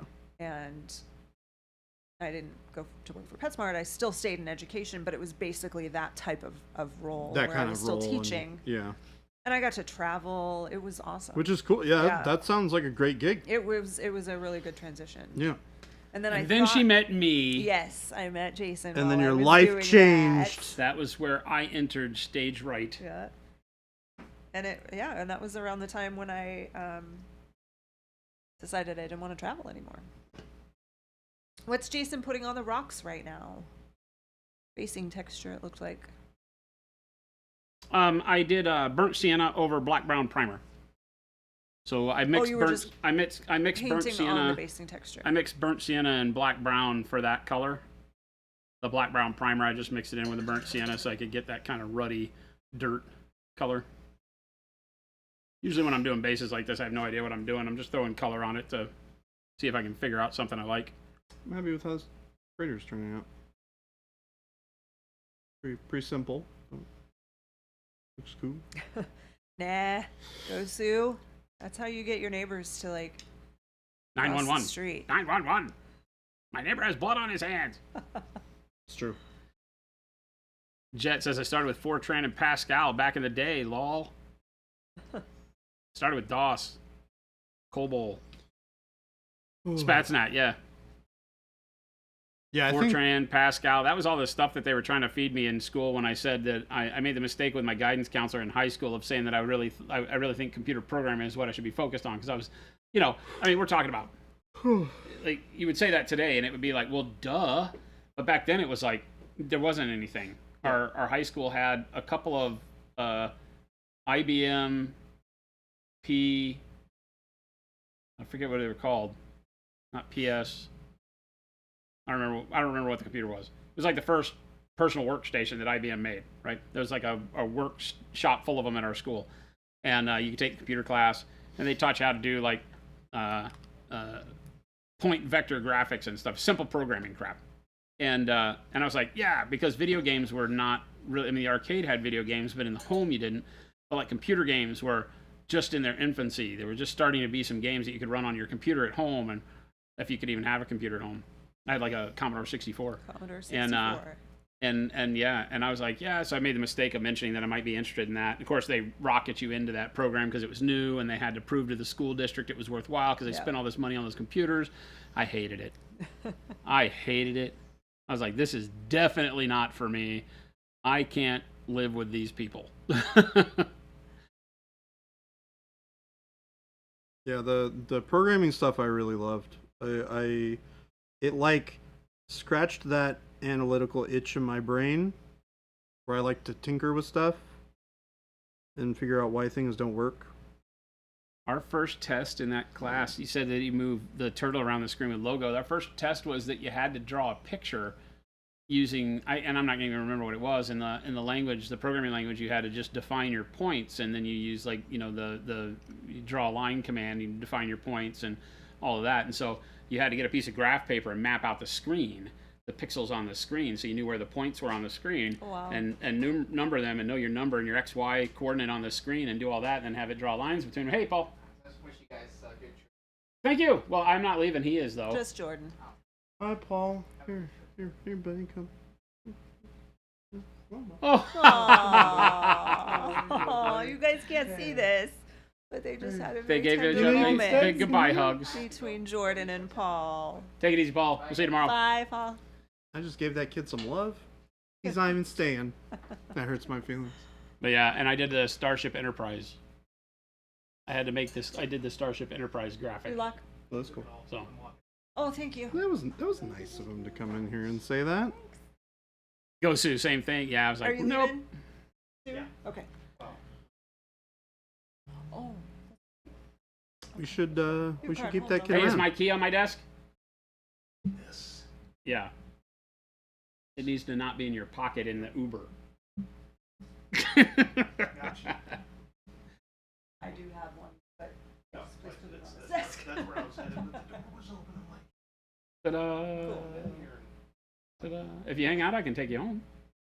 Yeah. Sit on the I will. comfy chairs. We got comfy Yeah. chairs. You hang out on the comfy chair, and I'll drive you home after this. I got nowhere to be. Heck yeah. Save you an Uber trip. Sweet. There you go. We have guests. well, not yet. Oh, Guests coming soon. coming soon to a comfy chair near you. There you go. But yeah, Go Sue. I was like, once I took the class, I knew that programming was not for me.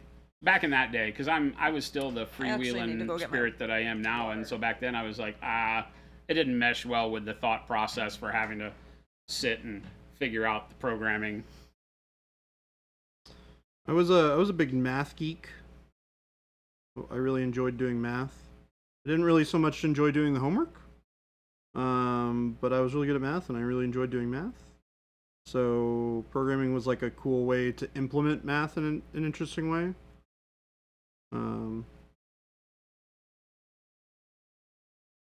And we also had a really good teacher to teach it at the high school level. I mean, I partnered with somebody for our final project, and we basically made like an introductory, like a very, very basic version of a Pokemon game.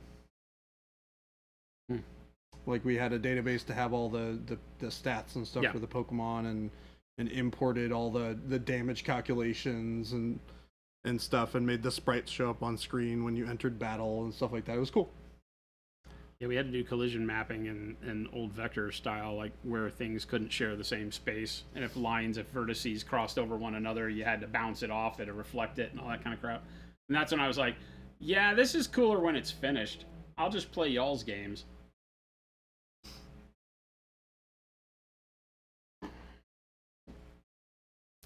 Started out modding HL1 games through middle school. Got to college and took an intro to computer science class. Randomly realized I'd accidentally been programming for years. Yep. You're like, hey, this all sounds really familiar. It feels like I've done all of this before. Well, turns out. You were the only one in your yard that didn't have a home computer? Well, this would have been, for me, this would have been back in like 80, 86, 87, right? Because in our junior high, we only had Apple II Plus or something like that. And the only thing I remember out of the computer lab at that school was a game that was like 2 bundles of circles that were supposed to be like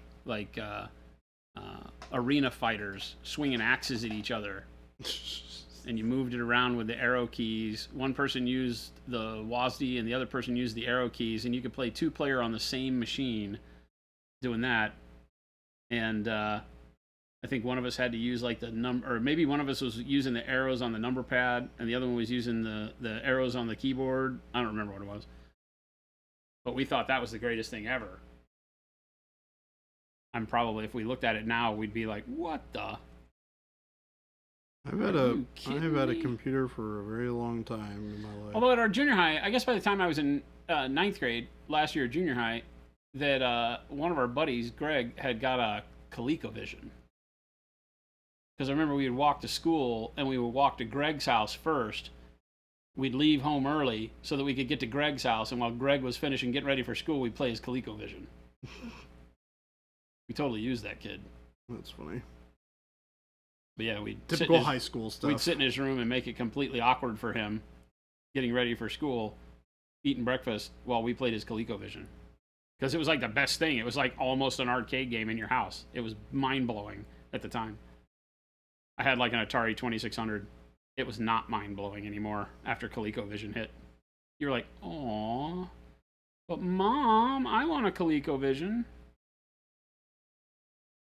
He also had a TRS-80, which had even cooler games on it, but it was a Texas Instruments computer. That's funny. If anybody remembers the TRS-80, the Trash 80. Yeah, the Squeezle, exactly, the Trash 80. Lumberjack had ColecoVision. You're not old enough to have ColecoVision. What are you talking about? You bought it as a hipster buying some old Game Gear thing, right? Yeah, with a cassette drive. My VIC-20 and my Commodore 64 had tape drives too, though. But if I remember right, the TRS-80 was kind of like a single housing deal, right? Like the monitor was part of the whole thing. It was kind of like the Apple, like computers. the Apple iMac before the iMac was a thing, maybe. I don't remember. Where did we get donuts? Dave's wife brought them for Matt's birthday. Oh. Donuts. They've been here all day? I don't know. All day there've been donuts and nobody's told me? Gabe? I'm just finding out about them as well. Enjoy. They're right there. I don't know when they arrived. Texas Instrument 994A. Was that before the 80 or after? I don't remember. Or was that what it was? Spat still has a working Atari 2600. I always used to look back and wonder what happened to those machines. I had a 2600. I had a Omnivision. Was it called Omnivision? The Curtis Mathis. I think it was Omnivision, I want to say. It wasn't there was Intellivision. I did not have Intellivision. I think it was called Omnivision. Sounds familiar. Ustrello is asking what reds you used. I'm using You're dark off screen. burgundy. You're way off screen too. Dark burgundy and bold power red. That's it. Just 2-stage red. Did you answer Gosu about what the workup was for the black green on the Terminators? For the black green The main body. on these? Yeah. It's just black primer, a little bit of dark warm gray, and then just like little spritz of manually applied stippled warm gray to get this like weathering pattern on it, which I'm going to go through and chip up a little bit before I do like any sort of washes or anything. This is very simple. His is a little bit more complicated because I did it all by hand.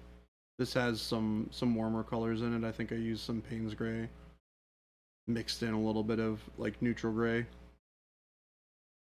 Oh, that's right. TRS-80 was that Tandy? Yeah. So the TI 99.4A. Gotcha. Yeah. Okay, that's what I'm thinking of. His was the Texas Instruments thing. His was one of the first ones that I had seen that actually had a floppy disk drive. It had, like, you'd have to very delicately put the floppy disk in, and then you had to close the thing so that the read head would come down. You'd flip the little switch carefully, and it would drop the read head down in the hole, because it was like a record, right?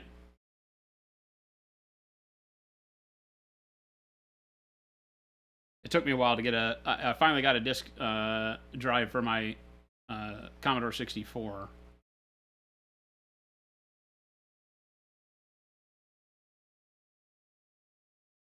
TI was cassette tape drive. It was, but then they came out with a plug-in, either parallel port disk drive for it or something, because he literally had a disk drive. The same way that the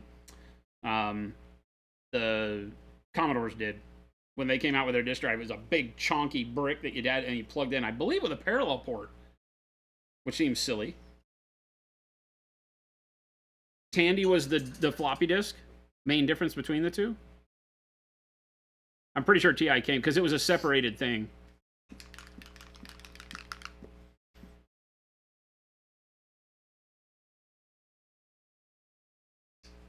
But it has been a minute, so it might be wrong. I might be wrong. Woo! It's toasty in here. It's just you. I'm toasty in here. I'm excited for it to be nice and cool and rainy in New York. Burger time. I am excited about this.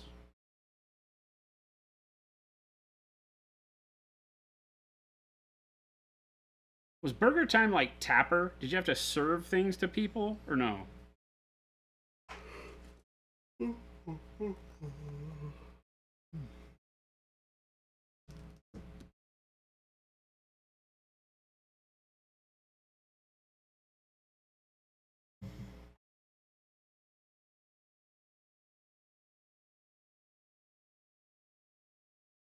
I remember Burger Time by name, but not. I can't visualize it.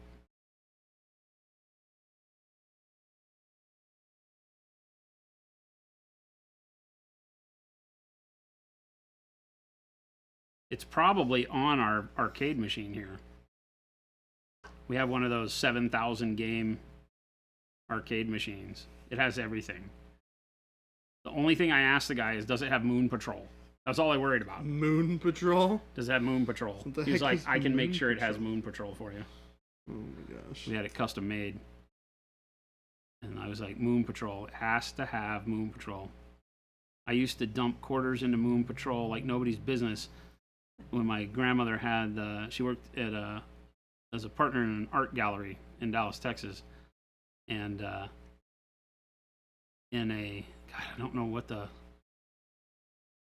shopping center was called, but the shopping center had a 7-Eleven at one of the corners, and that 7-Eleven had Moon Patrol in it, and like a pinball machine maybe, with the two games they had, and I would go and blow quarters into Moon Patrol like nobody's business in the middle of the day. When I was bored because I had to stay at the art gallery and I can only look at duck paintings for so long. Duck paintings. Yeah, it was a wildlife art gallery. Okay. It was an art gallery that most of the artists were like hunters and that did like the Texas duck stamp print and things like that. The wildlife stamps that you get as hunters. A lot of those artists were people with art on the wall there. Needless to say, as a kid, it got boring real quick. Yep. I can imagine. Nothing super interesting to look at. It was neat art. But you were only going to get into trouble hanging around there. Get bored and Do stupid stuff. start playing with crap you shouldn't be touching. Yep. It's like, ooh, that bronze of that elk really was heavy. As a smash something. Yeah. That actually sounds like a familiar thing, so I might have actually done that. Game Delay said my brother got an early Wizardry game, maybe the original, on the family PC, and it took me so long to find out the villain's name, Wordna, was just my name backwards. Huh. Yeah, Wizardry was awesome. The And Jade Barge Tale. When you said burger time, I thought you were asking if people wanted to eat a burger. But apparently that's a game. Burger Time's a video game. I thought she was asking, like, hey everyone, is it burger time? Should we eat burgers? Burger sounds good. Burger Time. Burger Like, I'm sounds still good. full from my pizza at lunch. Oh my goodness. Oh my gosh.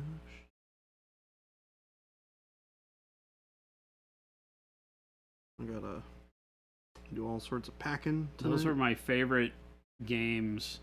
I love the Barge Tale. They made, unbeknownst to me until recently, because you can get it on Steam now, the Barge Tale trilogy that got ported over and remastered for PC, and so you can play it. And I started playing it, and it wasn't anywhere the experience I remember, but I could tell the nuances were still there, right? Or the things that I remembered loving about it. I'm like, okay, yeah, this is how I remember it playing. But of course, I can't recreate that experience. It's just not the same. There's only once, I think, where you can be wowed by a genre like I was for those things, like Wizardry, Barge Tale, those RPGs that were just so crazy for their time. Because you're talking about kids that grew up with Zork, where you had to type your answer, using real words. It's like, you come to a clearing. You see a mailbox, a bird in a bush. What do you do? And you just typed words that you knew it would take as prompts until it did something. It's kind of like dealing with Chat GPT these days. Like we've come full circle to Zork again. I think the first video game I remember playing that I owned was Warcraft 1 or Warcraft 3. I don't know what year that came out. You sweet summer child. Hey, look, I'm 30. I know you feel like your life is ending, but it's young for me.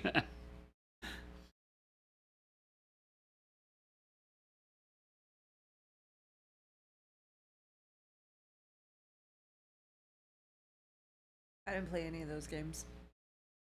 I'm sure that comes as a huge surprise to you guys. Wait a minute. Wow. Well, this is so surprising, Jen. I learn new things every day. I liked skee-ball and pinball at the arcade. There was a place called Circus, and it was just like an arcade. Yeah. Skee-ball and pinball. Nothing wrong with skee ball and pinball. Nope. My friend's grandparents had, in their basement, they had a big game room with a skee-ball table, a pinball machine, and a player piano. Spent lots of time there.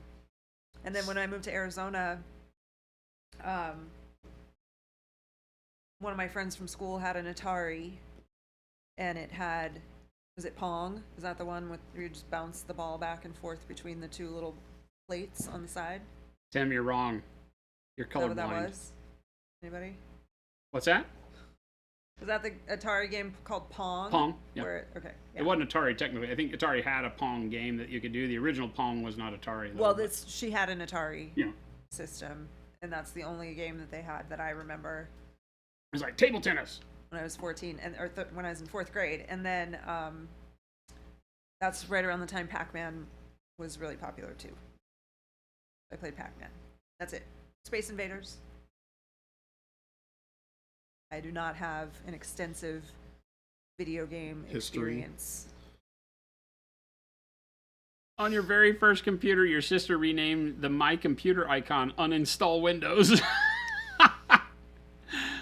So you couldn't figure out I can't find a way to navigate this damn box. That's pretty cruel. That's sister things. Yep. Chuck, are you guys leaving?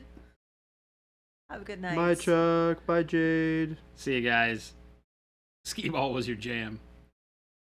out for the night. Have a wonderful evening. Travel safe, baby J. Thank you so much. Travel safe, Jason, too. They'll have to deal with me for 2 more days.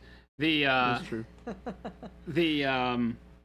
We're still gonna be here. I saw That's somebody true. post up the Summon Fred, like the Bard's Tale on Commodore was so good. I lost so many hours to those. The original Elite, I can't imagine. It was like that game is for me now. Like you come in there and Jen and I'm like, I love this game so much, and she's like, really? And I'm like, yes. It takes me back. I'm playing Star Sector like mad, and because it takes me back to the thrill I had as a young kid when video games were first available. I mean, I was late to it because we didn't have money. So for me, I had to play with my friends at their houses. Then when I finally got my own, there's something special to being able to have it be you up late at night in your house playing this thing, experiencing this thing, right? And so the adventure of it, the not knowing what's coming next, so you just want to press forward one more time. You want to go in that last doorway in Bard's Tale and fight that last monster and see if you can do it, right? And that's what this experience is in Star Sector. It's the same way. It's like I want to explore one more system. You know, I want to see if there's some more cool stuff. I want to do one more bounty job, you know? And I love that. I think the exploration factor in games like that is amazing. Starfield is pretty good like that. I think it's just too much. I think it has too many bells and whistles, so it kind of interrupts the experience a little bit. I like the drill down basics of it because I think it does take me back to like Zork, you know, text-based adventure games.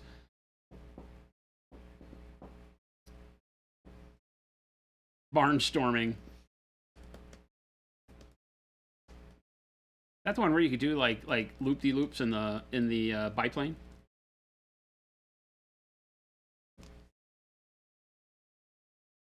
I have never had a Nintendo system other than Wii. Really? Yeah. Hmm. Nintendo had a never Wii. made anything I cared for that I can remember. I mean, I think technically Donkey Kong was Nintendo, Yes. but all of that stuff was on the Sega, right? Or ColecoVision. It was on ColecoVision. Because I don't know what it was. Was it Coleco before it was Nintendo, or was Coleco part of Nintendo, or I don't remember what it was first. But Barnstorming was the biplane one. Oh my god, that's funny. I remember that. Vanguard, I think, was an Atari 2600 game. So good. Coleco was before Nintendo. Panic Bomb. Coleco licensed those titles from Nintendo? I don't know. I don't know the history of all that. Not that big a video game nerd. There was a neat neat age, or I guess it was a neat age to live through when the first games that sort of felt like arcade games were available in your house. It didn't start that way. The arcades had these amazing, you know, like Track and Field and all these fluid running games, and Dragon's Lair that was like on a laser disc and told a story like Walt Disney, and it was pretty crazy. And in your house you had Pong. And you had the Atari version of those games, so you'd have the Atari version of Track and Field, and yeah, it looked like, you know, it was night and day. There just was not even the same experience. So you'd still get out of the house, go to the mall, play the arcade games, do the thing, because what you had at home was like, meh, you know. And then the first time, I think it was ColecoVision. I think it was, like I said, it was my buddy's ColecoVision, because the version of Donkey Kong on the ColecoVision played so much like the arcade. The graphics still weren't quite there, but it felt so much like the arcade version of it that you almost felt like it was there. It felt like you were on the cusp of greatness, you know. And so being there and watching all that stuff get better and better and better and better and better. To where now there's not really arcade games. The arcade is, if you go to an arcade here, it's all the throwback games. I mean, there's still like big ones like the Zombie Hunter shooters, but they're all the real big interactive ones, more like you sit down and drive or fly or ride a motorcycle or dance or whatever. Gauntlet. Sega used to license their arcade games for home ports too. That makes sense. Yeah, Track and Field on your NES. Track and Field was one of my favorite arcade games of all time. Vectrex. Oh my god, do you still have that thing? I had a buddy. Seppi. I'm not gonna remember. It was an Indian family. Seppi Sekavat. That was his name. Seppi Sekavat. Holy hell, I remember his name. Google it. Seppi Sekavat. But he was a he was an Indian kid that was a good friend of mine, and we would take turns going to each other's houses, but he didn't like coming to my house as much because I didn't have cool stuff. So he'd always invite me out to spend the night at his place. So I go spend the night at his place, and he had Vectrex. And Vectrex was like you could play all the cool vector games, like they had the Star Wars. If you remember the Star Wars game at the arcade where you could fly down into the trench and fire off the torpedoes and shoot the TIE fighters, but it was vector. And then they had the tank battle one that I never can remember the name of. Right? Yeah, Vectrex was funny. He also had that Dark Tower game that they just redid that had the big plastic Dark Tower in the middle, and you spun it around to face you, and it had like a touch screen. It wasn't a touch screen. It was a pressure switch on it that did some pole position. Oh yeah, there was a driving game that was pretty fun.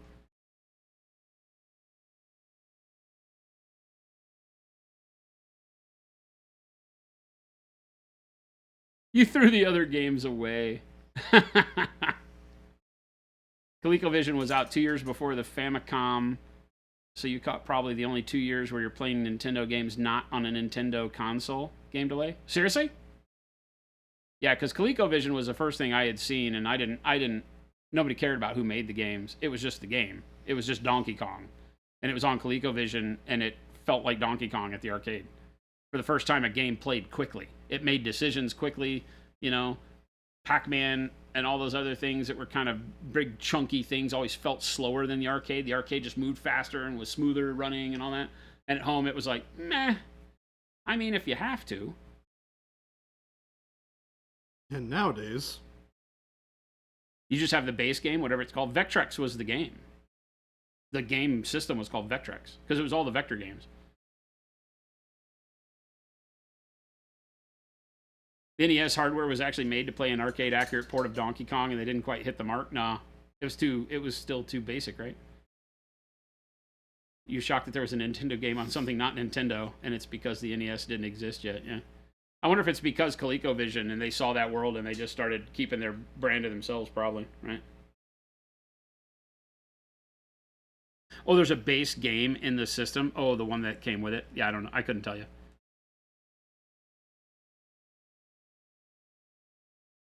Like when you just plug it in, it plays a game. It's kind of like built into ROM. That would make sense.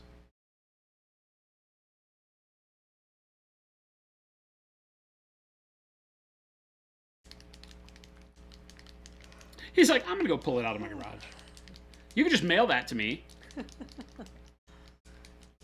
He lives in Scottsdale. He can bring it over. You know, that's like going and watching the old movie that you thought was really cool, though. I'd get those games. Like, I know people that go collect them and plug them in and play them. I would hate myself. I would break so many controllers if I had to go back and play with that ugly Atari freaking ice cream cone stick thing with the red button. The button always stuck. And the worst part of playing Defender, the button would stick. Defender, one of the absolute hardest games I've ever experienced in my life for the time. Nowadays, I probably wouldn't care. But back in the day, trying to play Defender just absolutely launched me into tirades as a kid. I was like, how do people play this? And then my friend would get up there and knock it out of the park. Like, you're a cheater. I just couldn't play the damn game. Asteroids I was good at. Tempest I was pretty good at. Centipede and the games with the rollerball I didn't like because I was really bad at rollerball games. Missile Command I was okay at. The arcade one, not so much the one with the stick at the house.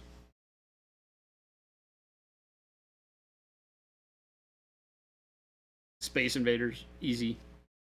Galaga, one of the best games of all time. We have Moon Patrol and Galaga for sure on the machine here, plus a whole bunch of games I have no idea that they even existed. that is true.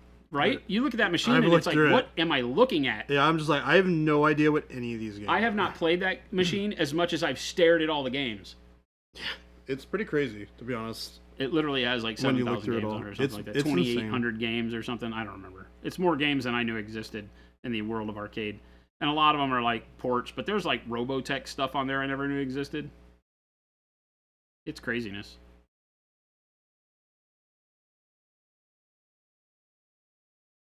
This is just a quick dry brush of dark worm flesh.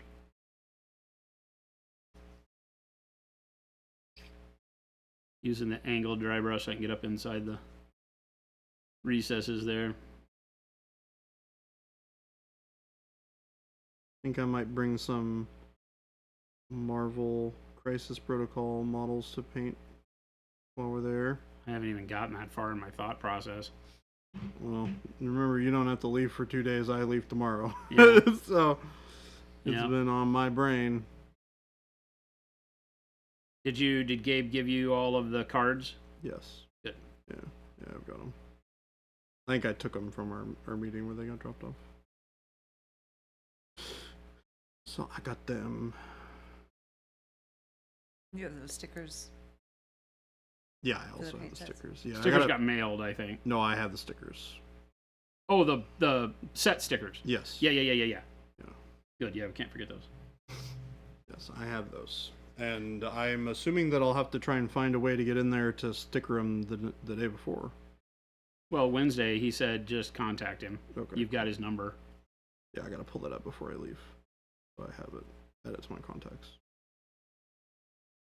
And he says he'll have your badge when he meets with you. So when you call him, I'm Oh, sure great. he'll figure all that out. Oh, sweet. I don't have to sit through will call. That's amazing. No, he said he would have badges, but I don't know how easy that's going to be to pull off. So it might be a little stress. Just take it easy and Yeah, I'm not worried about not sweat it. it. Yeah.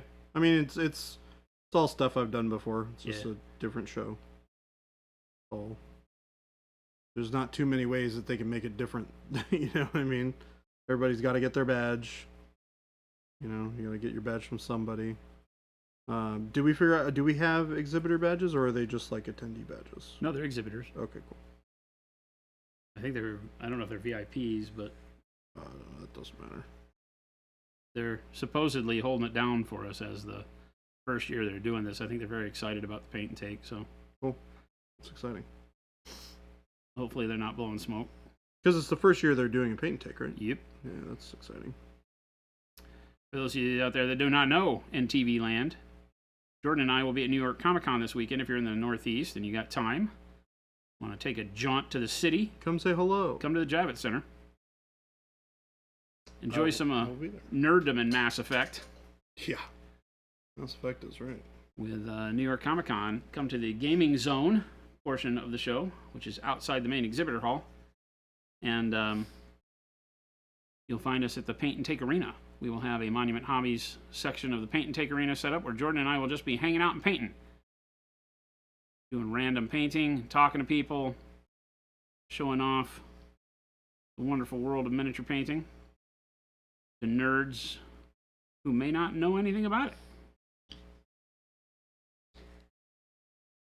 Wasn't there just a con in Wisconsin last weekend? There's Wisconsin, another one yeah. next weekend? Wisconsin. Dragonfall. Dragonfall was last weekend in Wisconsin, and next weekend there's Gamehole Con in Wisconsin. Yeah. I thought the other one was Madison as well. Automaton? What do you know about this? Were you in Madison? Oh yeah, how was your trip, Wadtomaton? Gosh darn it, Wad Tomato N. I got baited by Jen to say it correctly. Calling him by his proper name. Yeah. Not angry at you, Wad. Oh, Lake Geneva. Okay. Still Wisconsin. Yeah, Dragonfall was at a more resort towny small thing.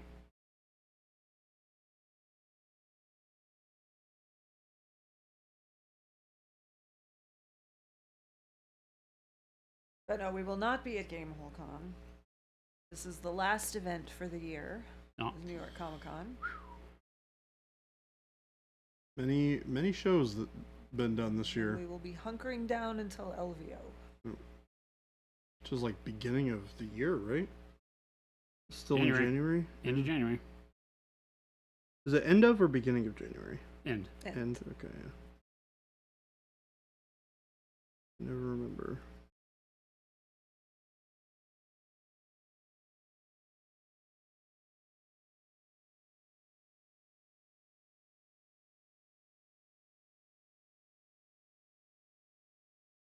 Yeah, GaryCon is the same time as Adepticon, which I've never understood. Oh, that's I've never understood why you would throw a con the exact same Yeah. weekend as Adepticon, not that far away. right. That doesn't make a whole lot of sense at all. It is kind of weird. I mean, it's a different show. It is a different show, but a lot of people want to be at both. Yeah. A lot of people go from both, back and forth. Yeah. They'll travel from one to the other.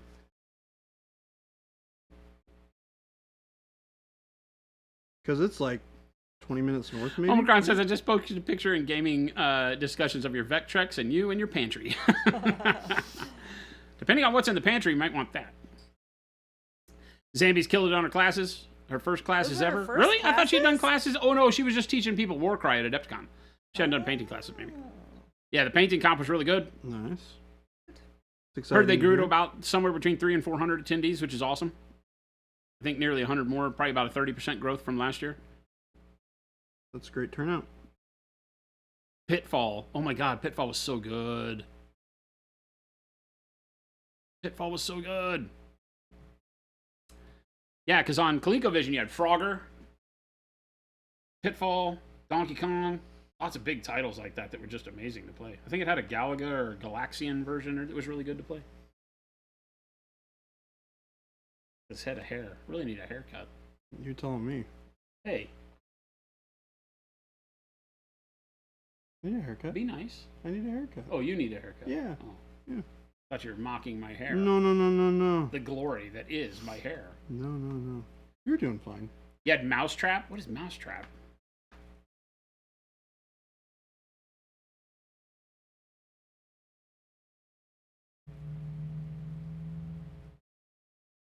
Half your work is mini painting, the other is tabletop RPG performing, and it's a rough weekend. No rest for the weary, nerds.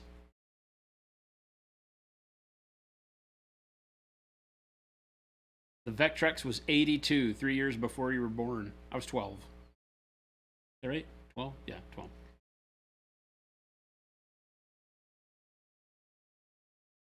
That's about right, too.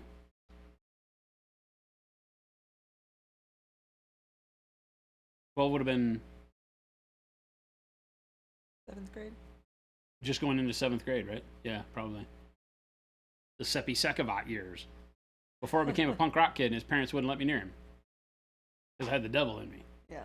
Yeah. For sure. Definitely. When does anybody know when Warcraft 3 Frozen Throne came out? Nope. Like 2002. It was way earlier than that. It was probably like 3 or Remind 4 years yourself when you were earlier than born, 30-year-old. that. 93. Ah. I was in. So 2002 would be about the time you were 9. It could have been 2002. It could have been, but it would have had to been a really particularly small window before I left to Washington, because I did not play it in Washington.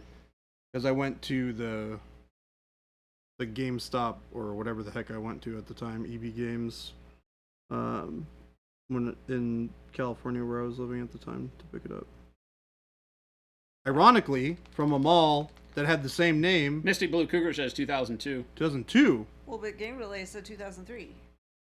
You guys are lying. Somebody's lying. Yeah, you. You know, if anybody out there is around my age, you might have. I am. Like, I know you are. I mean, people that are not in this room. For those of you who are around my age, when you hear Jordan say something like that, like he was born in 1993, what does that do to you? Because to me, I start thinking about, What you were doing. well, yeah, and Yeah. I start mathing, and I'm like, Ugh. I could have a person Jordan's age. Like, I could have had a child in 19. I mean, I graduated from high school in 1990. I was Yeah. already 3 years out of high school. Honey, you don't Yeah. have to worry about that. We don't keep children in our house. Yep, you don't I keep don't- children in your I don't house. keep children in the house. I forgot to look up. I forgot to look for my yearbooks. I think they're in our garage, but I haven't gotten to that point of unpack. We're not even unpacked. If you weren't here yesterday, you should go back and watch some of yesterday's VODs. There were some absolutely amazing one-liners from Monument Hobbies personnel yesterday. One-liners? People were spitting one-liners out? Good takeaways. We've had a lot of good takeaways lately. I don't keep kids in our house. Somebody likes Oh, us. yeah, that was a great one. Spatsnat has a daughter Jordan's age. Yeah, they're. Today we learned that I've done some You're about my age, probably. very questionable album artwork. Yep, we found that out. That's for sure. We don't keep children in our house because we don't make anything edible. Yes. What? I don't think those go together. The elder watchers in the chat were all born in the late 1900s. Yeah, close to the middle 1900s. And what you're talking about, 1970 ain't far away from the middle. Closer to the middle than the end. Tim said, when I hear Baby J was born in 93, all I can think about is being a delinquent 12-year-old listening to Onyx and Wu-Tang with the side of Madball. Annie up.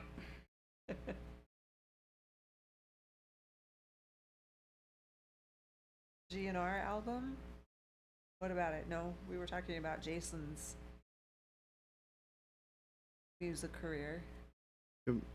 Jason's interesting art. So there's a weird thing with Guns N' Roses, though, in Arizona right now that you guys probably haven't heard about. No. So Guns N' Roses was supposed to be performing, I want to say tomorrow night, here in Phoenix at the baseball stadium Yep. just down the street here. They're on tour. Yeah. Well, the Arizona Diamondbacks said, no, you can't actually have the stadium that day because we need it now because we're in it's postseason and we actually made it. Yeah. So they kicked Guns N' Roses out. They said, no, you have to change your date or something like that. Your date or your venue. That's So- crazy. Huh? Oh, that's crazy. Yeah. Yeah. So here's what happened though. They canceled that show, refunded all the tickets, and then rescheduled it at a different venue on the other side of town and are making people buy all new tickets for more money than they paid. Yikes. $100 for lawn seats Oof, and $500 plus if you want to sit in a reserved seat. I mean, And it all Yeah. happened within the past week, right? So I'd be pretty pissed. I have a feeling that it's going to be a very sparse crowd at Yeah. the Guns N' Roses concert this week. Yeah. When is it? Tomorrow, I think? Oh, wow. Yeah.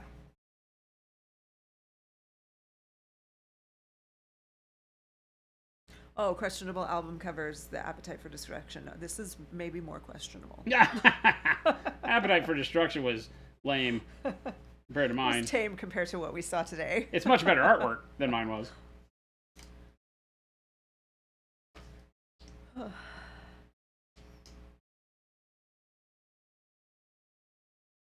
Squeezle, the late 1900s was one of my wife's most despised and enjoyed remarks by one of her students. The student wrote a paper about the author my wife knew personally, so when she read it about the author wrote in the late 1900s, it's like, wait, I know that. Oh. Yeah. Zambies, what's going on? What's up, Zambies? Excuse me, I need to go return to a pile of dust. Spatsnatch, you're 2 years older than me. You're 55? Creepy old man. Heh. Heh.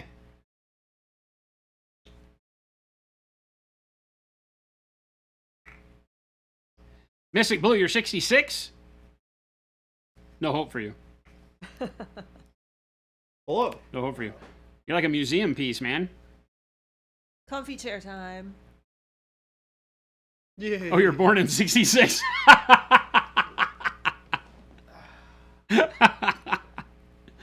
I mean, that's still older than you. That just makes it 57, right? Yeah. 57. Oh, I don't know. Yeah, sure. Sounds good. Gonna say, and we all still play with toys. So hurrah for our team. Just gonna put it out there. Yep. There's a bunch of people our age, Mystic Blue, Spats, Jin, that don't have this kind of fun. Yeah. They go play golf. You can turn the TV on, Carter, and see the stream in front of you if you want. There's a remote. It's a pretty cushy gig over there. I'm gonna put you not on gonna camera lie. though, because that's the deal in Really? here. Oh, look at you though. I've been kicking the thing. Why is that thing only centered on one chair? It's Jordan. Because Jordan can't keep his feet off the freaking. I don't camera stand. kick it. You do? You just said you kicked it. He No. just said he kicked it. I said I probably kicked it, but I don't remember kicking it. I would feel it if I kicked it. I mean, I have to like reach in here to do it. Spatsnat says his wife is 68. Born in 68, I'm guessing. She's robbing the cradle. Carter. She's robbing the cradle, Spats. Visible? Yeah. Yes. Yeah. Left. Say hi, Carter. Hello. You You gotta put the mic in front of your face. Like right in front of your mouth. Hello. Yeah, there you go. Everybody say hi to Carter. Hi, Carter. I can't see it. It's a very rare Carter Carter sighting. does a little of everything. I don't know what's going on. You gotta turn it to HDMI 1. Okay. For some reason, that The TV always remote- starts up to the, hey, watch something other than what you want to watch Yeah. screen. Wait, okay, let's do the math. Spatsnat says Jarter. 13 years older than he is, so they've been married for 33 years and he's 55. So when he was 22, she was robbing the cradle. 22, she was 35.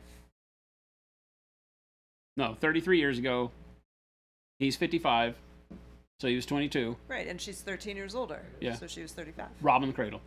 Straight up cougar. Straight up cougar. Get her on here. Yaret's Spats. Tony corrected it that it's actually Jarter. Hello, Jarter. Because it does say on the door. Oh, you gotta have a Tues- name with a J here. So Tuesday yes, painting Jarter. with Team What? J. Hi, Jarter. So That is Jarter. new. Speaking of age, I'm 48, and I have never seen Jarter in my life. Well- So that's a new one. Everyone in this room has to have a J name. So Yep. you are Oh, Jarter. gotcha. It's true. Yeah. If you are in this area I'm alright with that. of the building, you gotta have a J name. I've been Jacob called usually way comes worse. in. It works for him. Yeah, for Jacob, it's fine. Jacob is fine. Jabe is fine. Jabe is Jabe when he's here. Spatsnat, is that you or her? Married someone that has a stable job in a house. A message to all 22-year-olds. Go for the Stable cougar. Dog House. You go for What the if it is cougar. chair guy though, This is and he just was Chair Guy Volume Did you literally 2. just kick Had it a- again? I had a did, busy- yeah. I'm figuring out what's happening. Okay. he's been under a little stress, so it's aged him a little bit. Yeah, it's true. Chair guy. She had the house and the job. X if you doubt that's true chair guy.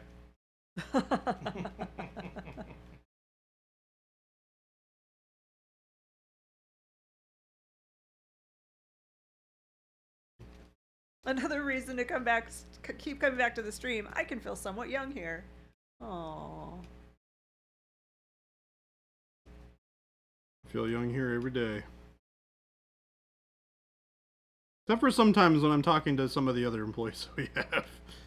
It makes me feel older. Awkwardish Panda. Look, the husbeast is 10 years older than me, with a kid, a house, and a union job. I knew what I was doing. I knew what I was getting myself into. I knew what I was getting myself into. Husbeast. Husbeast, yes.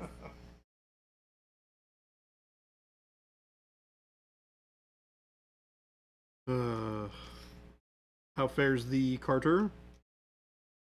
Not He's bad. carless I'm carless. until he gets home, and then he has another car. Yeah. Technically, I'm also Carlos. Are you? I walked. Do you have your Chevrolets? Well- His is by choice. Yeah. Yes, mine's by choice. His car is in the parking lot at his apartment. Yes. So I got the final figure. $32,500 in damage. Oh my. And they didn't total it? They did total it. Good. Yeah. You don't need So- that thing anyway. Now I have a camper I can't do anything with. Well, You can rent a truck and pull your camper. yeah. Trying to sell the camper too. Oh, it is. This is the earth, the universe speaking to you. Yeah. Omicron says, "How are you getting to the airport?" He's hoofing it. He's got a thumb. Yeah. I got a It does. thumb. I have two of them actually. I mean, He's like, "Who's good looking and has two thumbs?" Are This you guy. going to volunteer to drive him, Omicron? Is that why you're asking? Yeah, you gonna give me a ride to the airport at 6 a.m.? Yeah, he's Ubering that. Yeah. Yeah, yeah. The I have that like, oh, I wonder if I can get somebody to give me a ride to the It's like a airport. And then, $15 and then I look at what time my flight is, and I'm like, that ain't happening. That's like a $15 Uber ride. We'll pay for that. That's fine. Yeah, no. What time is your flight? 8:15 or 8:20, I think is when the flight leaves. Wait. Are you asking if there's an Evo bag in it for you if you take him to the airport? Take him to the airport? No. The answer is no. It only Turns costs out us it costs less to get me to the airport than an Uber. $15 for the Yes. Uber. Yeah. Yes, it actually costs less than it costs to manufacture a go bag to get him to the airport. He can So- have Yes. 5 trips to the airport. But that was a A for creativity. Yeah. I mean, there's also there's a world with which that math may work out for you. At Yeah, some if you were point. in the New York side, Oh, yeah. Not Yeah. this world. willing to drive him From JFK. from JFK to Penn Station, there might be a go bag. Yeah. Now we're getting close to a break-even point for us on that Yeah. one. Turns out, cabbies like their money in New York. So Jordan, Yes, sir. what is that juice you are applying? So not an oil wash. Oh, it is. Okay. Yeah. This is That the is the fancy stuff. Top spancy secret stuff. name. So just making sure that no one says the name by Yeah. mistake. They're not allowed to know what the name is. Some things you cannot empower chat with too early. Yep. They'll love it, but they're not allowed to know what it is yet. Gotcha. Saving it.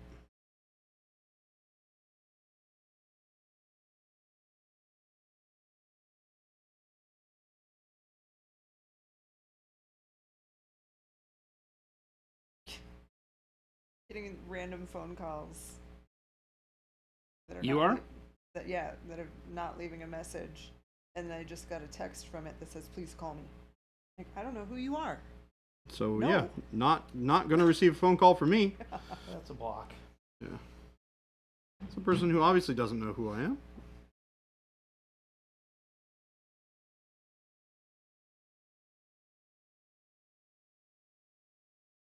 Yeah. I generally, if I don't know the number, I will not pick it up. Well, mine doesn't even ring if I don't.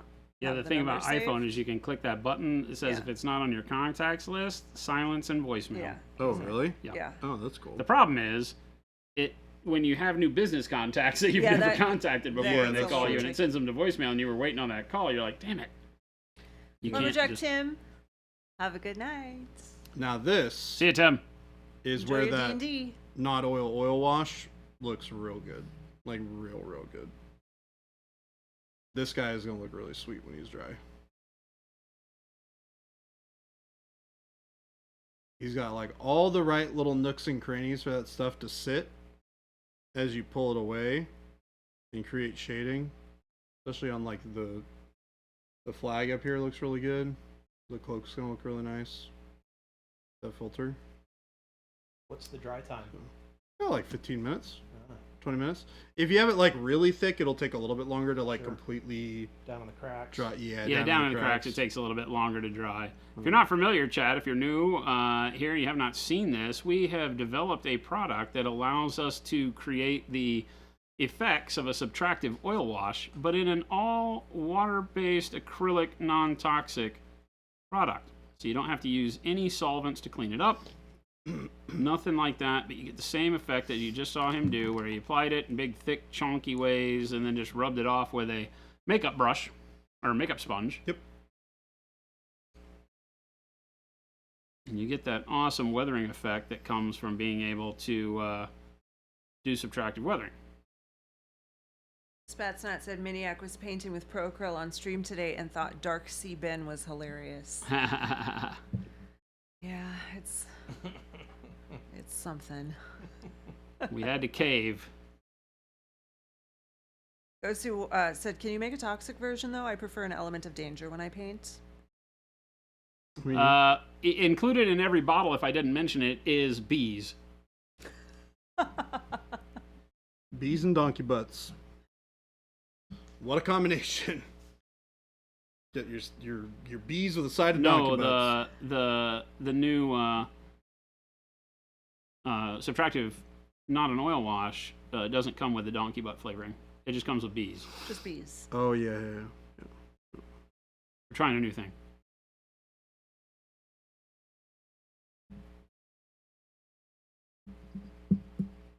451. What? Yeah. No. No.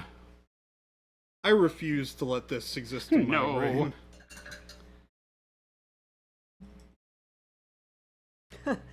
Buzz, those are my emotional support paints. I swear. Buzz.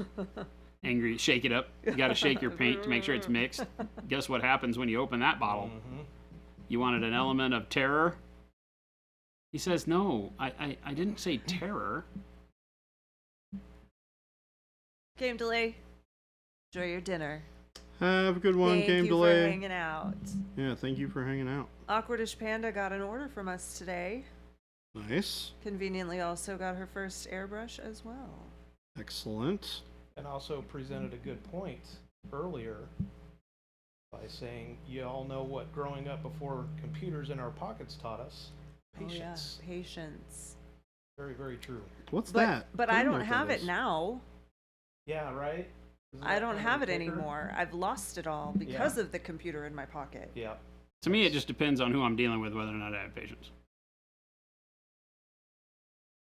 Mystic Blue, awesome. Thank you.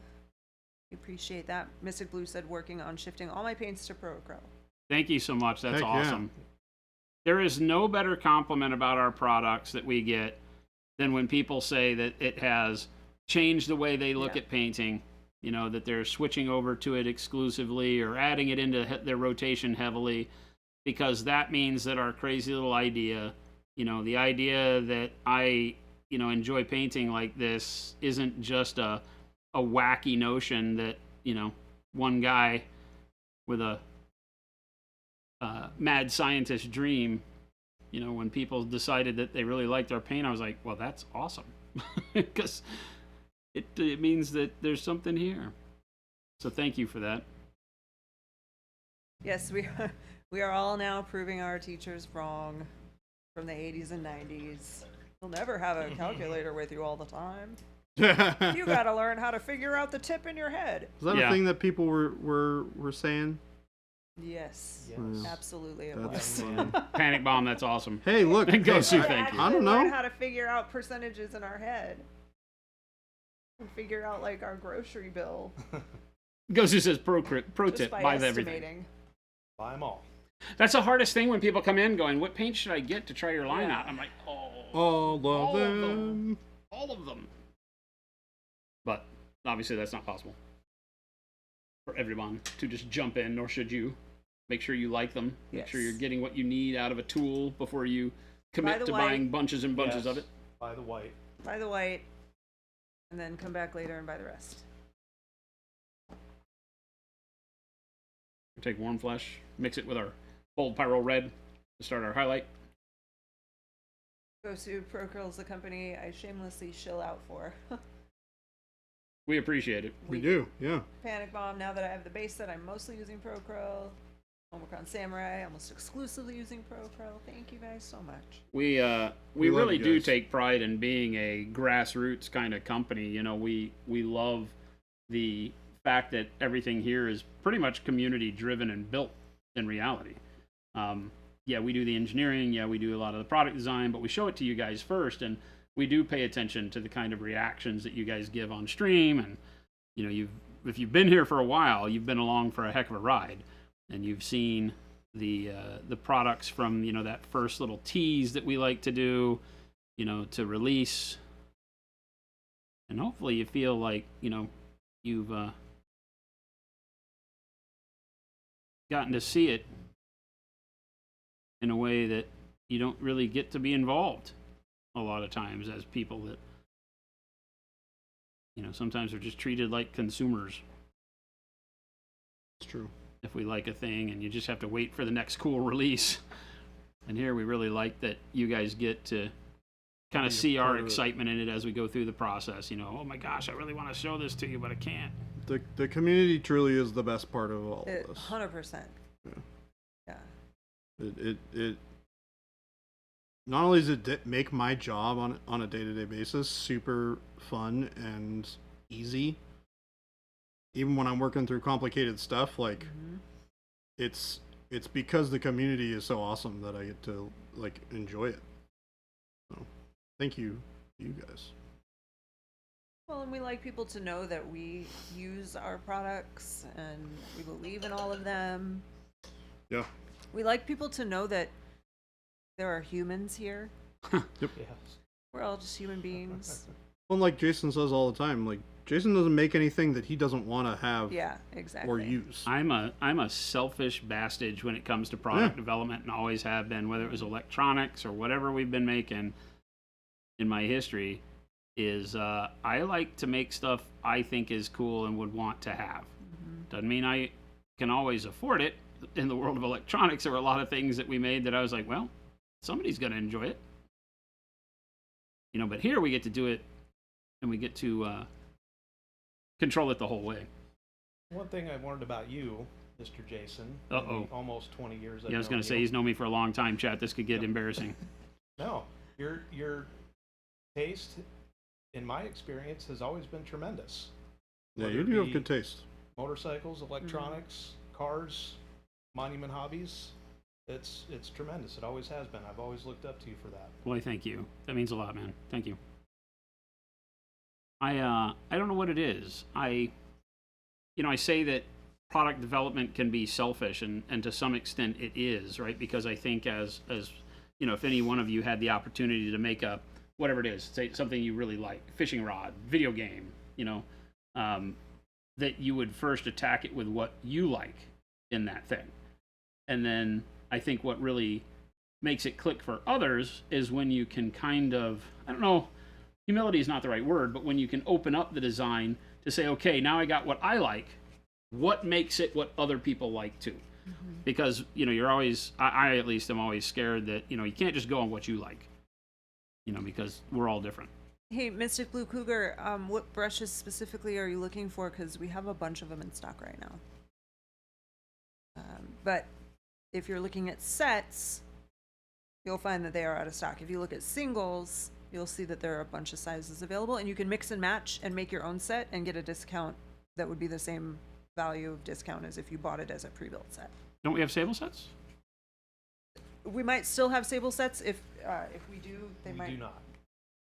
just be low in size 4. We are out of one of them right now, and it's eluding me which one it is. Well, number 2 sable we should have. Yeah. We should have plenty of number 2 sables. I'm pretty sure there's number 2s in stock. Synthetics. Yeah, synthetics. Sets should be available next week. X10 and the 6 in synthetics are out 2 days ago or 3 days ago. No, I don't think so. Let me check. I'm gonna check right now because I believe that the size 2 sable, yeah, Pro Sable number 2 in stock. In stock. The number 1 is out of stock, which is strange Yeah, that's right. It is the one. because the 4 is not out of stock yet. How did that happen? All right. I have to go look at that. 'Cause Time to that make a might check. be- that might be an error of some sort. But the sable number 2 is, oh, the number 1 is, yeah, I don't know why the number 1 is sold out. I don't think it should be.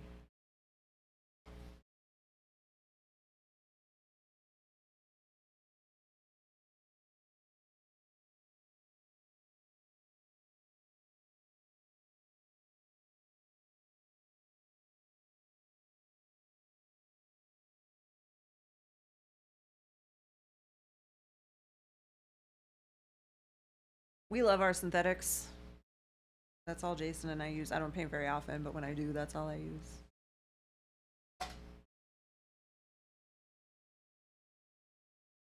I predominantly use sables. Yes, Jordan does like the sables. I'm a sable guy. Jason likes synthetics. Which is cool, though, because it means that we You get, have yes. both sides of the coin. Yep, and you can Which is great. demonstrate either one of them all the time. This synthetic Jason is using right now is super old. Yeah. And I It's a like brush we don't even synthetics. make anymore. I have nothing against synthetics. I just prefer sables. I have Yeah, this is absolutely nothing a against synthetics. sample, an unlabeled sample from when we were first testing not only the handle color, the bright blue handle color for the Which we don't make anymore. artillery brushes that we don't make anymore. They were our first batch of synthetics that we did. As we first started making brushes, we did sables only. And then we moved into making some synthetics that we call the artillery brusher. They were called utility synthetics first. Utilities. And then we decided to call them artillery when we switched over to the whole Bomwick naming. Det cords, which were also synthetics. Yeah, det but they were the cords were the synthetic high-end sable. synthetics. Artilleries were the midline kind of synthetic, the heavy-duty workhorse brushes, where all of our dry brushes were and things like that. And then when we decided to come out with like the round synthetics and things, we decided to just migrate all of them. We had come out with a new filament for our synthetics by that time that was doing really, really well and was outperforming the det cords in almost every way. And allowing us to do some really cool stuff. So we just did that, and that's the new Pro Synthetics. That's all we use. Omicron, it should be any time. We're waiting for I think just one more piece of equipment to be finished. And then we'll be able to get started on that. Yeah, which I'm hoping is going to be... Did you get any word back from him, Carter? I did get schematics. Okay, good. Yeah. And it's a smaller footprint than I thought. Good. So, very good thing for us. So that's on my agenda this week to build what I need to build in there. Carter is the man. He's finishing out the production area so that we can get the machine laid in there.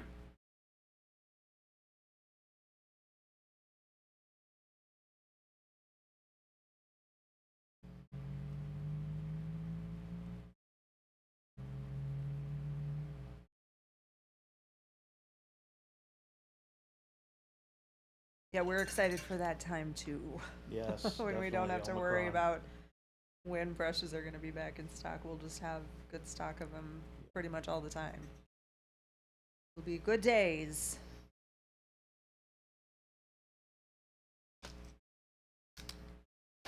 Yeah, the day then we can yell out into the ether, we have brushes. All of Careful. them. I don't know if we do that, because then we won't have brushes, but That's true. it's not an immediate fix, but it's a help.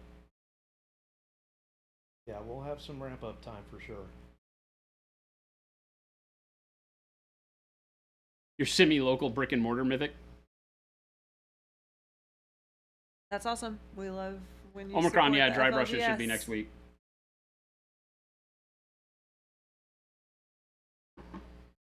We'll obviously let you know. We're hoping that by the time Jordan and I get back from New York Comic Con, that we should be able to announce this next production wave has been QC'd and everything, at least by end of week next week, I would hope. We'll see what that means. It may just be that there's more singles. I don't know how many sets that's going to put back in, because of course we've had singles for sale and build your own bundles and such, and so if we've run out of number one sables, then we won't be able to make sable sets. But synthetics should be good. But keep your eyes and ears peeled. We'll keep you updated. The Source, awesome. Oh, the Source. You buy from the Source? Minnesota. Yep. It's funny to say you buy from the Source. No, that would be us. He buys from the fake Source. Well, friends, we have reached the end of another show. This one hits a little different because Baby J's leaving us. He'll be back. It's not like he's leaving forever. I'm leaving. We don't want it to seem like so final. But Baby J He'll be is headed off to New York for New York Comic Con. He leaves in the morning, so it will be me solo. You have to deal with me and Jen by ourselves tomorrow. Oh my God, what trouble can we get into? You guys will have so much fun. And then we will also be doing the stream solo on Thursday. And then I'll be gone on Friday because I will be at New York Comic Con with Jordan. Yep. For Friday, Saturday, and Sunday.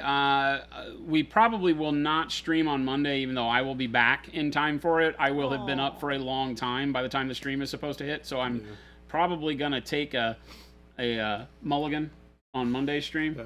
But we'll update you. And we should be back fine on Tuesday. I don't see any... We'll be back to you normal. not on So, the but same flight normally, coming home? if you're new around here, hit that follow button. If you're not familiar with our stream, we stream Monday through Friday. In normal situations, it's Monday, Wednesday, Friday, noon to 2 p.m. Pacific for our hobby lunch. And then Tuesdays and Thursdays, like today, from that 2 p.m. slot to 5 p.m., as we've done. So 5 chances during the week to catch up with us. We will be a little unstable during the end of this week and into the beginning of next because of the convention. But we'll be back at Friday, it. Omicron Samurai said, "Who is streaming Friday?" Oh, well, we're not announcing that yet. Don't No, but get that's to what I'm know. to say. We will be doing a stream on Friday Yeah. with some surprise. It just won't be the two of Baby Yeah. J and myself here. It will be Jen and some other hobos. Yeah. Boy. So you just have to tune in. We're just going to to find pull out. some randos off the street and stick brushes in their hands, which is very scary when you say it like that.